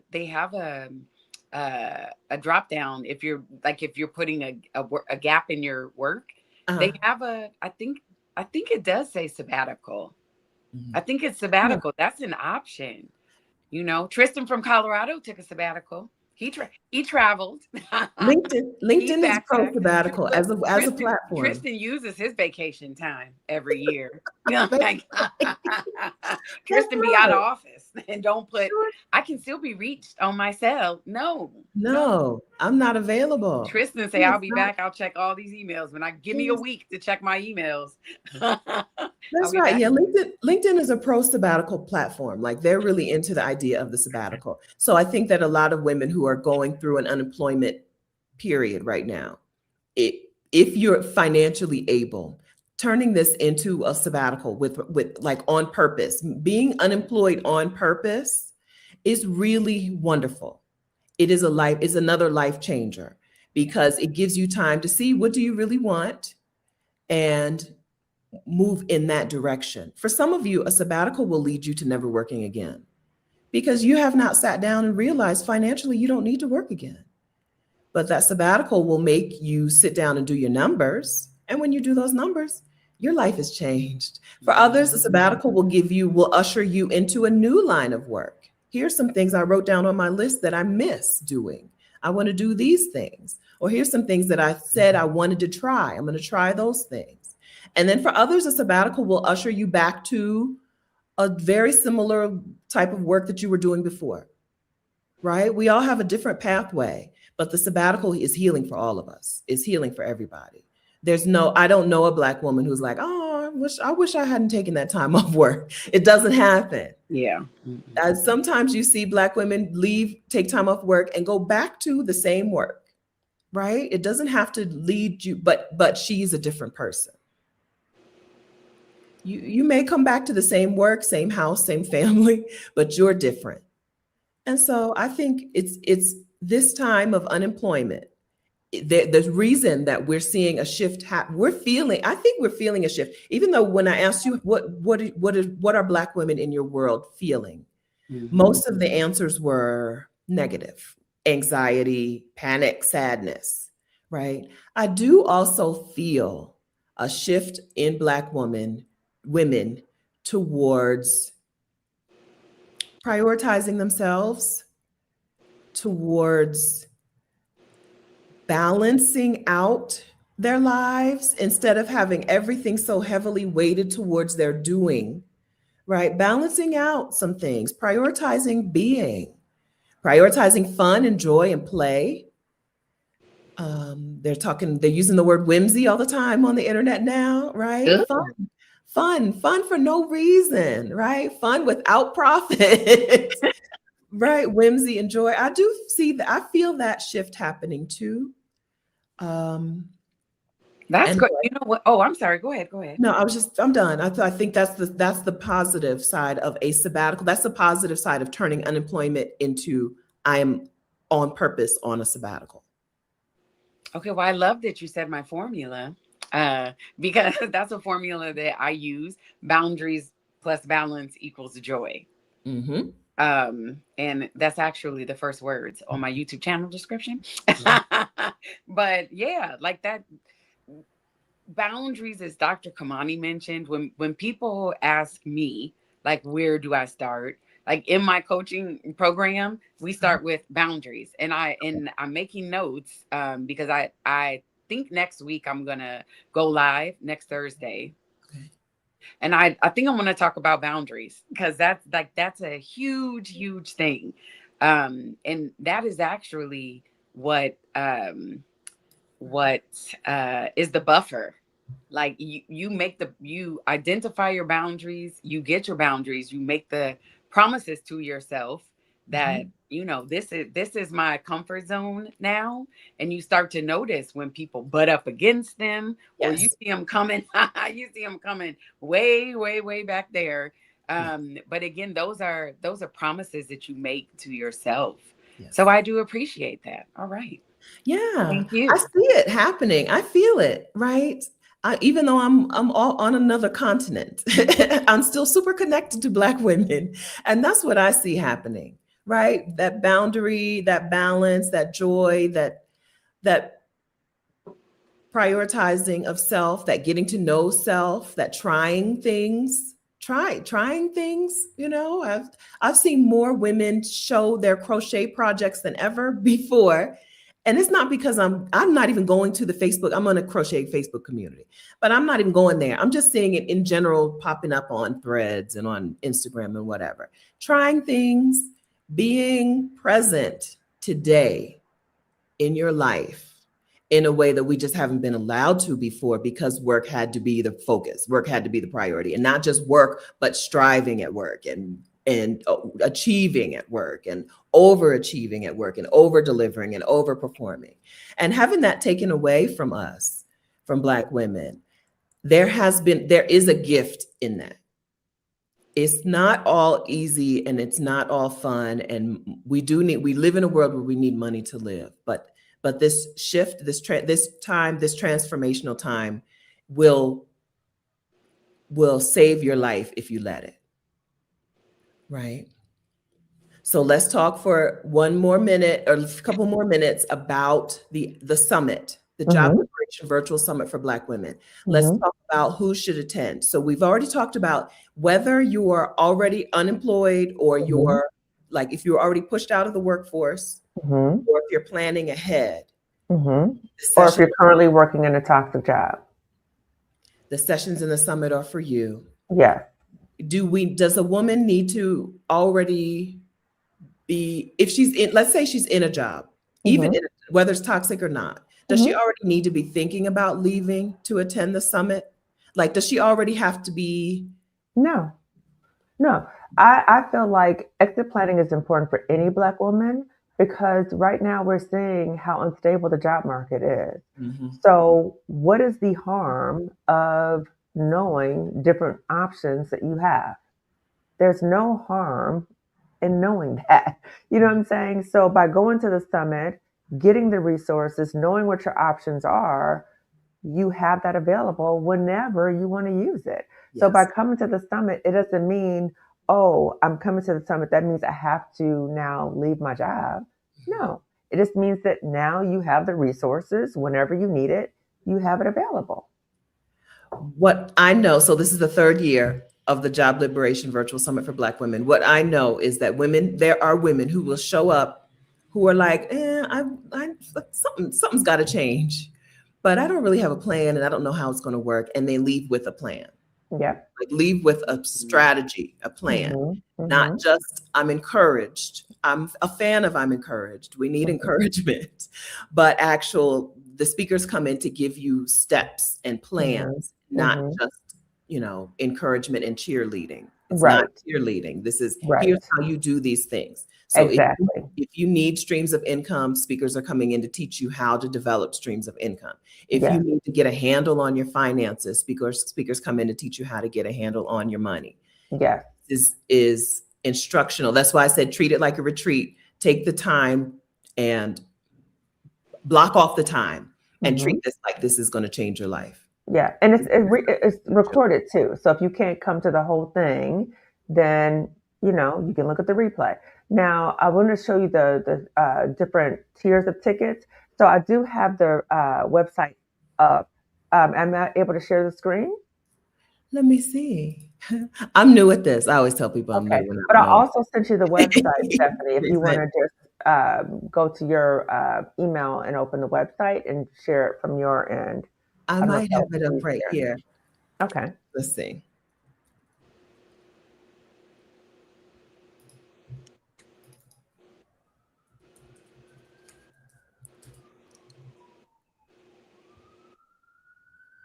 Okay, I have it up, but I need to enlarge my screen and then share my screen. Present.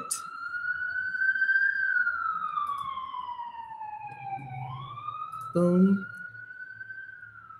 Don't share audio. Share. Okay.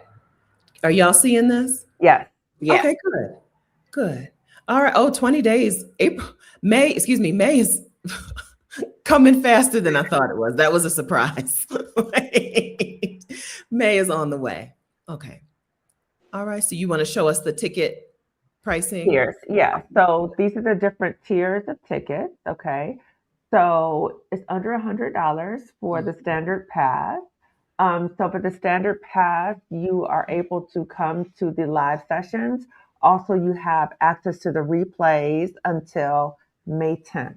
Good. Okay. So again, you come to all the sessions. And I do want to say the kickoff is on May 1st. The kickoff, we are so excited that we have the three researchers of Pet to Threat. So Pet to Threat, if you're not familiar with Pet to Threat, I talk about it all the time on my YouTube channel. And Wonderful. again, my YouTube channel, somebody asked again, I'll put it in the chat. So my YouTube channel is Lifting Us Through Climb Consulting. So Pet to Threat is when you come into the workplace or you're already in the workplace and people are like, oh, she's so great. She's so smart. Stephanie, oh my gosh, she saved the organization. April, we love you so much. And then you're getting all this attention. You're the pet. And then all of a sudden, you're like outshining people in the workplace. And then there's a shift in terms of how you're seen and treated, and they try to push you out. You're the threat. So for the first time, we're going to have all three Black women researchers They're at the summit. We're going to have a fireside chat with them that Friday. So excited about that. That's the Friday kickoff. And then we're going to have a sound bowl healing as well that Friday. So Friday, kickoff in the evening. And then all day Saturday, all day Sunday, we do have breaks as well. Again, it is recorded. With the standard pass, you have access until May 10th. Okay, that's the standard pass. The premium pass, which is $297, you have access to, okay, the lives, but then you have the replays for a whole year. Okay, so you have that until May 1st. Okay, and then you have access to 3 bonus sessions via Zoom. The bonus sessions are with 3 Black women throughout the course, like months later, and you will have, oh, there they are. Okay. So the bonus sessions are really about finances, right? So when we think about leaving a job, or even if you've been laid off, most of us are concerned about money. Okay. So I got bills to pay. Well, we're going about money, money, money, money, money. So these bonus sessions are about finances. Okay. So we have Sandra, we have Dr. Roche Brown. You may have heard me talk about Dr. Roche Brown. Dr. Roche Brown is a financial psychologist in addition to a licensed clinical psychologist like me. Dr. Roche Brown was pivotal in helping me create my exit plan, my financial exit plan. And we do financial masterclasses together. So she's doing a special session. She's also doing a session during the summit about your options for health insurance and retirement. Okay. And we have Samira also. So that's the bonus sessions with the premium pass. Okay. And then for the first time ever, we are launching the Liberation Accountability Circle. So with this tier, you not only get the live sessions, the replay, you also get coaching with Marissa Price and I. So you get 6 coaching sessions over the course of the year. So if you need extra accountability and you're like, you know what, it's great, I came to the summit, I got the bonus sessions, but I need some additional support. Like I need somebody to hold me accountable, and I'm going to need some extra support as I am trying to replace my income, as I am trying to look at my options for my health insurance, my retirement. I'm trying to create these multiple streams of income. I'm going to need some support throughout the course of the year. Then the Liberation Accountability Circle is available to you. It'll be via Zoom. You'll be with other Black women, and we're capping it at 20 Black women. Okay. And that is $997. Okay. So can we scroll so you can see like the list of Black the speakers? So we have 28 phenomenal Black women speakers. So many of them you know. So you see Stephanie and Adelia, Alicia Renese. I'm trying to see some that you know. Oh, Krishan.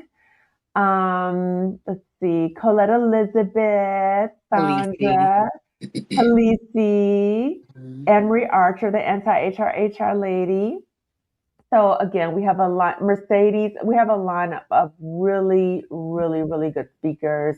And again, we were very intentional, Marissa and I were very intentional of thinking about if a Black woman was in a toxic job, or if she was laid off, or if she was pushed out, or if she's concerned about, I might get laid off, who are the women?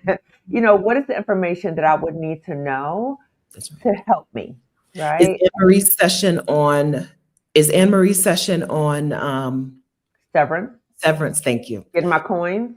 Good, good. So Anne-Marie, who has spoken at the summit before, correct? Yeah.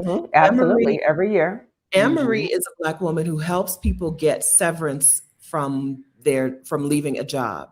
Yep. Many a Black woman has left money on the table, including myself. I always feel like I left money, especially in I had a hostile environment, right? Many a woman has, but it doesn't need to have been a situation where they broke the law for you to negotiate a severance package for you to be like, our time here is over. Here's how much money I would like for you to pay me out. It's Mhm. it's money on the table that you don't even think you're entitled to until you talk to a professional like Anne Marie. I Mhm. don't know that you could get any time with Anne Marie for $77. No, Mm-mm. absolutely not. Absolutely not. She is No. with all the women here are specialists, but she is a specialist in getting you the money. Okay. Yes. And so I don't know that there's any other opportunity in the world where you could learn from her for $77. No. This is when we say when black women make something, the price is never the value, right? Every session in here is worth at least $77. Anne Marie's session is money in women's pockets who don't even know that they're entitled to that money yet. Yeah. Mhm. Okay, Mhm. she's a name who jumped out at me. I know Alicia Gill. So there are women speaking at the summit who, if their session is a session that interests you, Mhm. that session is worth the full summit price, Absolutely. right? And not just the $77 price. The largest price, their session. If that session is helpful to you, it's worth more than the full ticket price. I, as a Black woman who also hosts virtual summits, I think when you come into a session like this and you're learning from people back to back to back, it's really helpful to have a full year of replays. And Mhm. so it'll be helpful for you. With your summit, Dr. Kimani, if they start on the ticket with replays ending on May 10th and then they change their mind, they can upgrade later. Is that correct? Say that again. If they start with the ticket The and $77 one. the replays end on May 10th. If they Uh-huh. decide later that they want to Yes. upgrade, Yes. Yes. yeah, Yes. okay. Yes. Yes. Yes. So Uh-huh. get yourself in the door, but be prepared to say, she's right. I need the longer replays. Because Yes. when you're learning back to back and you're taking notes, you're going to take notes, you're going to make some progress. Some of you will even make some progress during that weekend. Mhm. But you're going to want to come back to the sessions, and having a full year of replays is worth it. It's always worth Mhm. it. Mhm. And it's hard to take in that much information. Yeah. Within a weekend. It's hard. Yeah. Yes. All right. So the Job Liberation Virtual Summit for Black Women happens the first weekend in May 1 through 3. Mhm. My link is here in the description, and I'm a speaker at the summit. Okay. If you think that this is interesting to you, then it's worth the money, right? Yeah. If you're not, there are people who will never pay a nickel for help. Right.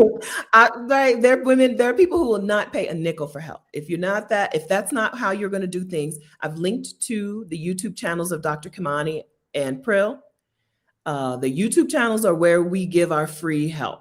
Mm-hmm. But a lot of you have been subscribed to our YouTube channels and still have not made progress. It's because these conferences, these summits, these events are designed to they're designed to set aside time and help you make progress in that set block of time. It's easier to do things. It's easier to make progress in an event like that than it is to make progress from watching 400 YouTube videos and trying to get all the information you need inside of those 400 videos. Okay. All right. And then I want to touch on the community. I'm glad. So I am not a person who gets anything done without accountability, right? What the community that you and Marissa are creating with the 6 coaching calls is amazingly helpful. Marissa is also a licensed therapist. So Kimani and Marissa are. No, Marissa's not a licensed therapist. However, she is a coach as well, but she is a mental health professional. Thank you. Okay. Mental health professional. Yes. Right. So you have women who are used to walking. And she's a toxic job survivor. That's right. Women who are used to walking people through these things. Used to walking people through things. Yes. So it's really helpful that y'all are that you have added that to the summit this year. Yeah. I believe in getting accountability and having to come back and report back, right, to somebody's face. There's no better way to make progress than having to report back to people's faces. Here's what I've done. And then having them say, here are some next steps for you. When Mm-hmm. you think you, because what happens is you think your next step is like, you find the hardest possible thing. Mm-hmm. And when you come to coaching, the coach is like, no, girl, just do this, right? Right. It really takes a lot of the pressure and the heat off. So Yeah, yeah, yeah. I I'm wish I glad. would have had somebody to kind of walk me through, like, because Marissa and I had to figure it out on our own. And Yeah. Mhm. so now it's like, you don't have to figure it out on your own. Marissa and I have gone through it, so we can help you through it. And you're with other Black women. So not only Marissa and I are supporting you, there's other Black women in the group who are also supporting you on the path too. Wonderful. And it can share resources with you too. Yes. Yeah. Because you get a group of Black women together, somebody knows everything, right? Right. Anything you need help with, anything you're struggling with, somebody in that group knows the answer or knows how to Yes. get you to the answer. Mm. Yes, Absolutely. absolutely, absolutely, Amani, absolutely. I Yes. think you forgot to mention someone that will also be at the summit that's been there Oh, for 3 years. Miss Prill is our outstanding moderator. Oh my God. In fact, I have you down noted right here. I was like, oh, I got to mention Prill. So Mhm. Prill is like, woo, like she keeps it rolling and she like is like, when I tell you Prill radiates joy, Yeah. Oh, thank Yeah. you. she radiates joy. She truly does. Yeah. And even though the summit, people can come in and feel very heavy. You know what I'm saying? Because we're all there. Many of us are there Mhm. because something bad has happened to us. Yeah.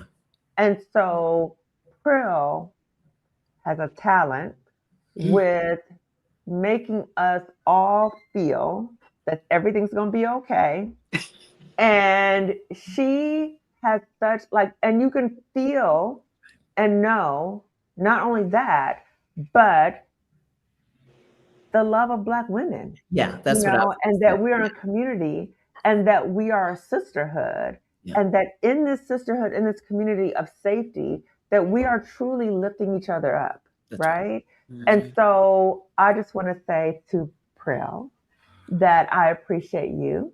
And I Oh, appreciate you again agreeing to be our moderator. Yes. yes. No, thank you. It is, I love it. I take notes. Yeah. And my access expires too after like a week. And I'm like, dang on it. Uh-huh. Yeah. Because The so replays. Yeah. yeah, There's so power in the that is replay. something that I encourage people to just upgrade to, um, because you get access to the things as we were talking about yesterday. We meet each week, Kamani and Marissa and I, to talk about the summit.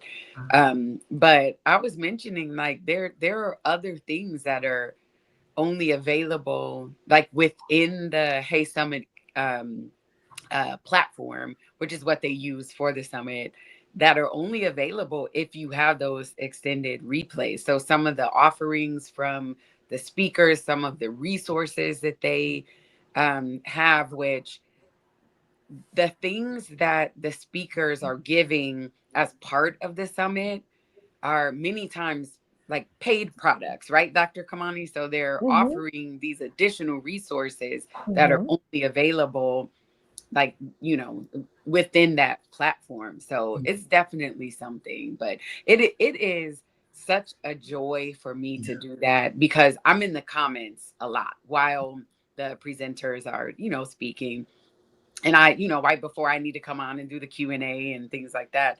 But there are very similar to your community and how this chat, and there's women talking and saying like encouraging each other, Oh and just yeah. it is It's so spiritual. fulfilling It's for actually me. spiritual. Yeah. Yeah.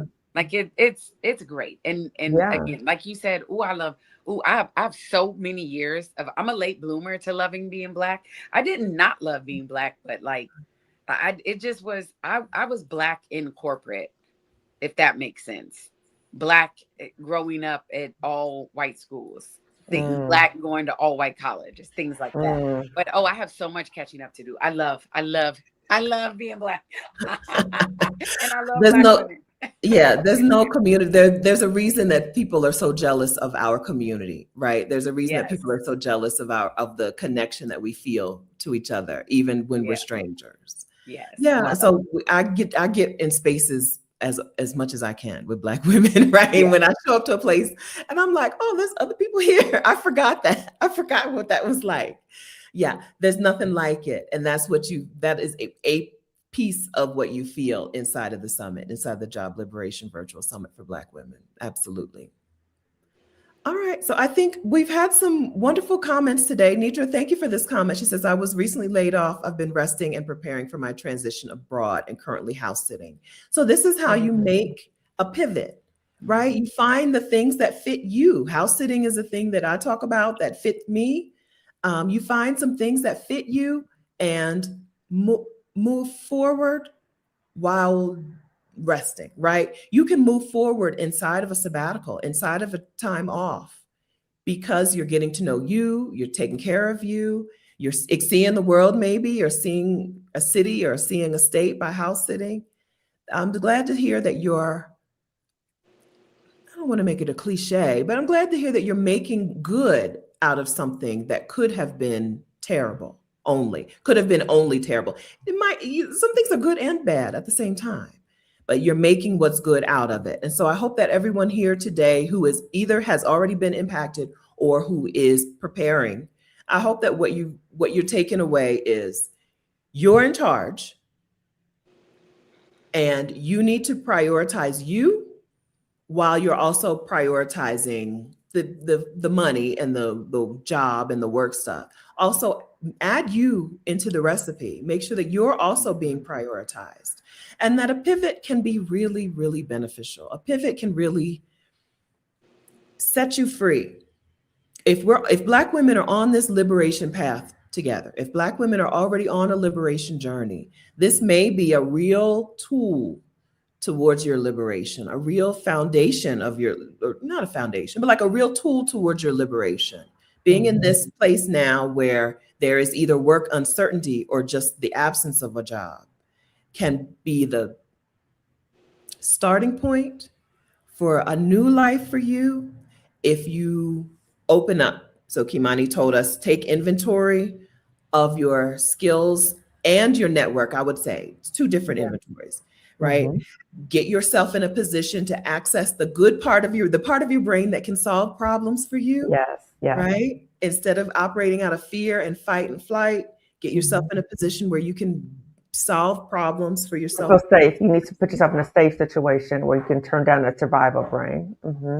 And align with people on this same journey or on this same pathway. Align with people in community with them, in support of them, in coaching spaces with them. Get in alignment. These are the things that and grieve. Okay. Yes. Create time and space to grieve what you did lose. Grieve what.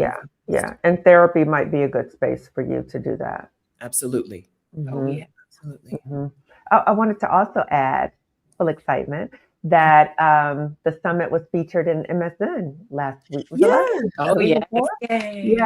So so excited to share that we were in MSN. So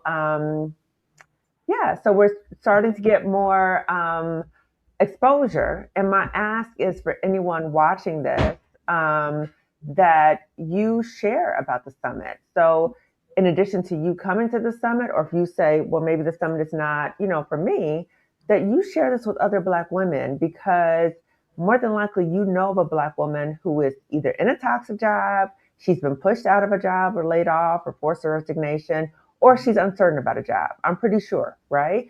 And the reason the ask is there is because this is serious. It really is. Because when you're in a situation like this, it can be devastating. It really can. I'm saying this as a toxic job survivor. I'm saying this as a licensed clinical psychologist, that it can be very serious when you feel alone and you feel like you have no options. That can fuel a sense of helplessness and hopelessness, and it can have very serious consequences. So I really am asking you to please share this video. Please share about the summit with other Black women, because I don't want any Black woman to feel alone, and I don't want her to feel helpless and hopeless. That's right. That's right. Sharing the summit is as easy as sharing the link. If you link is in the description, or just share the job. You can go to the links are in the description. You can share this video. If you receive an email from, if you get Dr. Kimani's email, if you receive an email from her, you can share the email with someone or tell someone to sign up for Dr. Kimani's email list so that Black women have access to the support that we need, right? So I talked earlier about the young man who made a video today talking about he went to the food bank. He knew to go to the food bank, right? He knew where there was support for him. Make sure that Black women know where there is this support for us, right? There's one more time, together, our pathway out of this, right, is together. Our pathway to whatever the future is going to look like for us, it's together, in community with one another, in connection, as a collective. So go ahead and share. Thank you. Thank you kindly. And then I'll see y'all. If I don't see you before, then I'll see y'all at the Job Liberation Virtual Summit for Black Women. Okay, I'll be there. I'm speaking. All right. Okay. Yeah. So Missy. So yeah, I almost said this twice today. Nobody's coming to save us. Nobody's coming to save us. But Missy said the truth is we are coming to save us. I love that. Okay, Miss. I love that. Because I almost started the video like that, but I'm like, that's really, I don't know, really harsh, right? But I may have even said it without remembering. I was like, that's harsh, but that is the truth. That is the truth. Thank you for that, Missy. We are coming to save us. We have to create, I think, like I said, work is not going to look the same. We have to create our future, but nobody's going to create that in a silo. We're going to create whatever the future looks like for us. We're going to create that together. In my world, I think the future that we're creating for us is a whole lot more collective, a whole lot less capitalist, right? A whole lot more Black woman-like. Yeah. And that happens by being in community with Black women already. So go ahead and get started. Let's get started and see what world is possible, right? Oh, where's my thing? Oh, here it is. Another world is possible. So can I just say in this new world too, in this new world, yeah, I love it. In this new world, can we as Black women remember that that we lift as we climb and that none of us succeeds if one of us fails, right?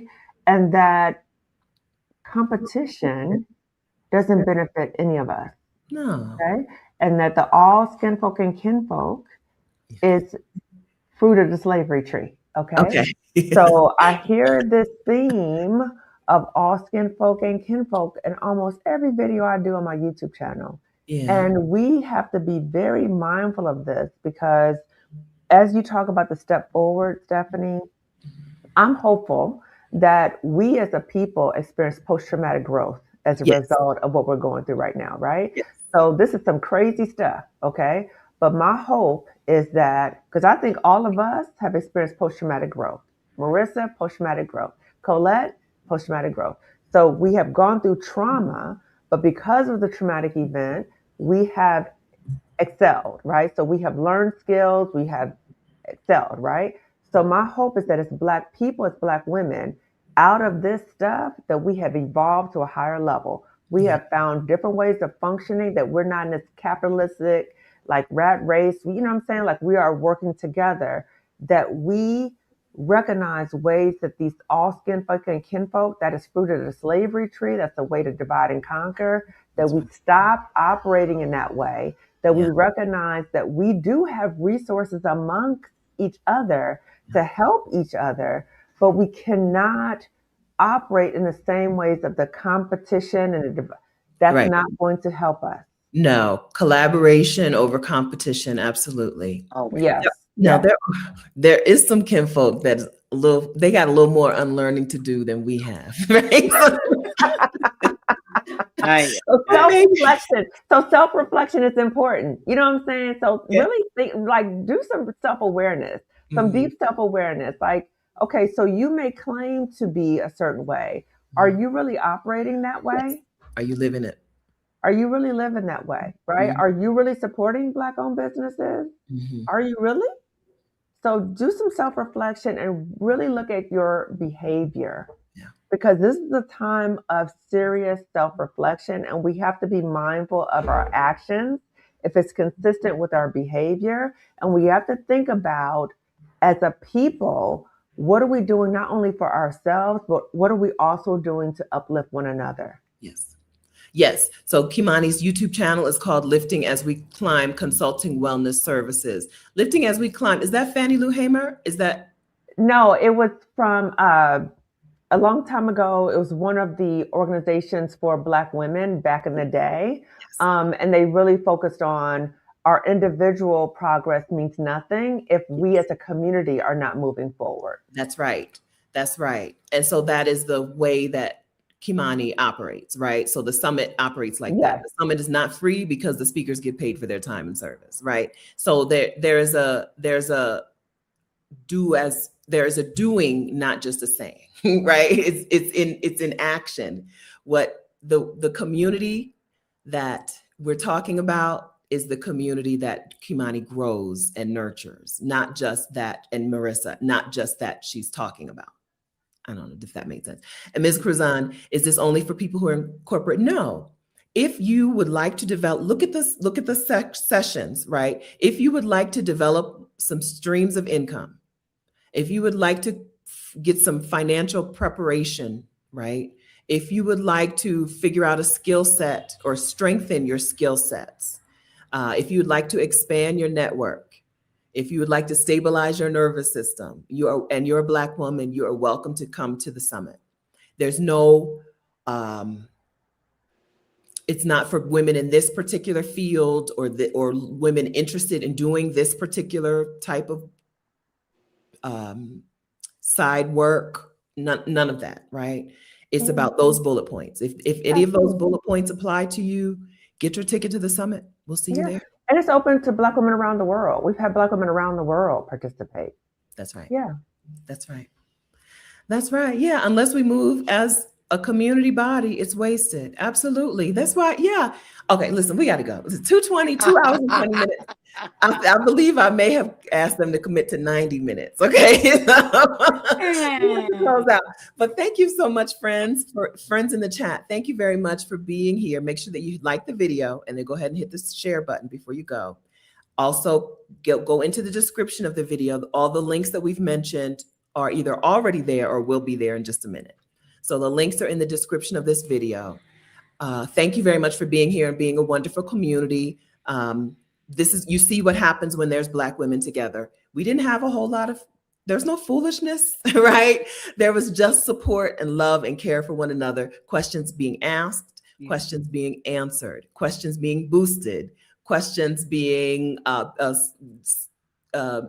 insecurities or something being soothed, right? Mm-hmm. This is what happens when you're in community with Black women. So welcome to this space. Welcome to the summit. Welcome to this community. Okay. Those of you who are new and those of you who are not new, welcome back. Okay.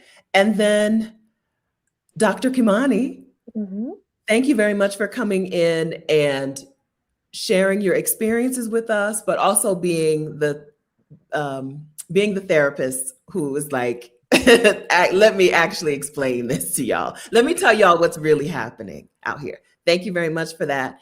But more importantly, but also thank you for creating the summit. Thank you for creating the Job Liberation Virtual Summit for Black Women with Marissa. Well, I got to give Marissa credit. Yeah. I got to give Marissa her full shine, right? Because this is Marissa's idea. You know what I'm saying? So Marissa, came to me, we were working together and she was like, hey, I got this idea. So I always want to give Marissa the full credit that this is her idea. And then we collaborated on this. Yeah. Thank you for doing it. Ideas. And listen, as an idea person, thank you both. Execution. Right. Execution is the hard part. Thank you and Marissa. Thank you both of you for doing it, for putting it out into the world and for making a place for the women who need it to come and for the women who have something to share to give. So thank you very much for that. Again, Dr. Kimani's YouTube channel is Lifting as We Climb Consulting Wellness Services. It's linked in the description. Can I say something real quick? I'm sorry. Sure. Every Sunday I go live on my channel at 8 p.m. Eastern, 7 p.m. Central, 5 p.m. Pacific time, where I interview a different Black woman talking about her experience, generally leaving a toxic job, how she pivoted, and different resources she has available, because that used to be the worst day of the week in time for me. And so this is a way that I heal and a way that I give back to the community, again, lifting as we climb. And so you can check out on my YouTube channel, again, every Sunday at that time, Yes. again, for resources, and it's free, right? Absolutely. It's free, right? So those of you people who are like, I can't pay for a ticket right now. The YouTube channel is free. Yes. Sunday has been, y'all know what Sunday evenings feel like when you have to go to a toxic job on Monday. So make this part of your routine. Not because you want to commiserate with people, but because you want to see what's possible on the other side. Yes. And you need to see and hear experiences from other Black women. There's always something that she did that you'll be like, oh, I didn't know I could do that. Absolutely. Right. I didn't know that was an option. I didn't know that was a possibility. Or I didn't know I should avoid that. Yeah. And maybe watching my videos and watching these stories over time can give you the courage to start making the exit plan, right? So maybe you're not ready to start exit planning, but maybe watching the videos can help you to start getting to that place. So it could be therapeutic for you in that way. There's enough messaging out in the world that tells you, a Black woman, that you should settle for less, right? So intentionally add messaging into your life that tells you, here's how you deserve more. And here's what you do to go and get more, right? You can call it the Get More playlist, but subscribe to Dr. Kimani's channel, turn on notifications, and just plan to be with her Sunday evening or afternoon, depending on your time zone. Plan on being with her Sundays so that you can program your mind to believe that you deserve more. Okay. Thank you for that. All right. And then Prill. Prill, thank you very much for being here. Thank you for sharing your experiences with us. Thank you for laying out your journey and your map. You kind of laid out the roadmap that you took and are continuing to take, right? So that we can see through you what's possible. So thank you for being a wonderful possibility model to us. And thank you for continuing to share your own journey on your YouTube channel without. So Pearl is what is the word? A reformed overachiever. Oh, yes. Right? What do I say? Former type A personality, recovering people pleaser. Yes, people pleaser is the word I was thinking. Yes. Right. But without, thank you for sharing from your heart without perpetuating the idea that we always show up only perfect. Right. Thank you for showing us what it's like to show up as you on your journey, making decisions, going forward, going back, readjusting. Right. Thank you very much for doing that, for sharing that, and for showing that. There are a lot of Black women out there who think that they can only show up when they're perfect, and they can only show up and they can't share a step back. They can't share when they decide they're going to take a step back and readjust. So they can't share when they're going to blow everything up, or they can't share, right? They can only share when everything is perfect. So thank you for having a place on the internet where you share with us what a real human person looks like, and what it looks like for a Black woman to be like, I think joy is important. I'm going to prioritize it. Thank you very much for that. Of course. Well, you know who can take the credit, so go ahead and do it. So one thing about me, okay? Both of us. I mean, we took your 5-day YouTube challenge. Yes, your 5-day YouTube challenge, and then we're in the YouTube Success Society. So you can take the credit. Go ahead and do it. You deserve it. You deserve it. Thank you. Give me your flowers, girl. Thank you. I appreciate that. Yeah. So it's so wonderful to be in community with you too. It's so wonderful to be in community with Black women. And so thank you for being here, for taking your time on this Saturday to share with us. We appreciate you and we love you dearly. For sure. Thank you. Thank you. Appreciate you. Thank you. And your Okay. community. Yes, the best. Okay, the best. Thanks, guys. Okay, friends. So links are in the description. Links are in the description. We'll see you in our various places over the next few days until we see you again. Y'all have a wonderful weekend. Oh, we'll be on Roshida's Saturday. channel tomorrow. Marissa and myself. Oh, good. We're doing a takeover. So we'll be she's taking a break. So we'll be on her channel tomorrow. Good. Okay. Yeah. I'll link to Rashida's channel in the description as well, too. Okay, good. So you'll get to meet the other half of the Job Liberation Virtual Summit team, and you'll hear more from Prill. Okay, good. And I'll be on our Black Utopia tomorrow. Oh, good. Yeah, we're making we're like dividing the team. Listen, y'all are gonna make sure. Listen, if a Black woman doesn't know about the summit, it's not y'all's fault. Okay, that's right. Okay. Do. I know what that's like after it's over. They'll be like, "Oh, I wish I had known about this girl." I did the work. Okay. I did what I could do. Yes. Okay. Good. Okay, friends, thank you very much, and everybody in the chat. They're saying thank you, and they really enjoyed this conversation. So thank you for coming in and sharing with us. Thank you. And remember, please share. Please share with other Black women. Please do. Please do. Okay. Have a wonderful weekend, friends. Okay. Bye. Bye.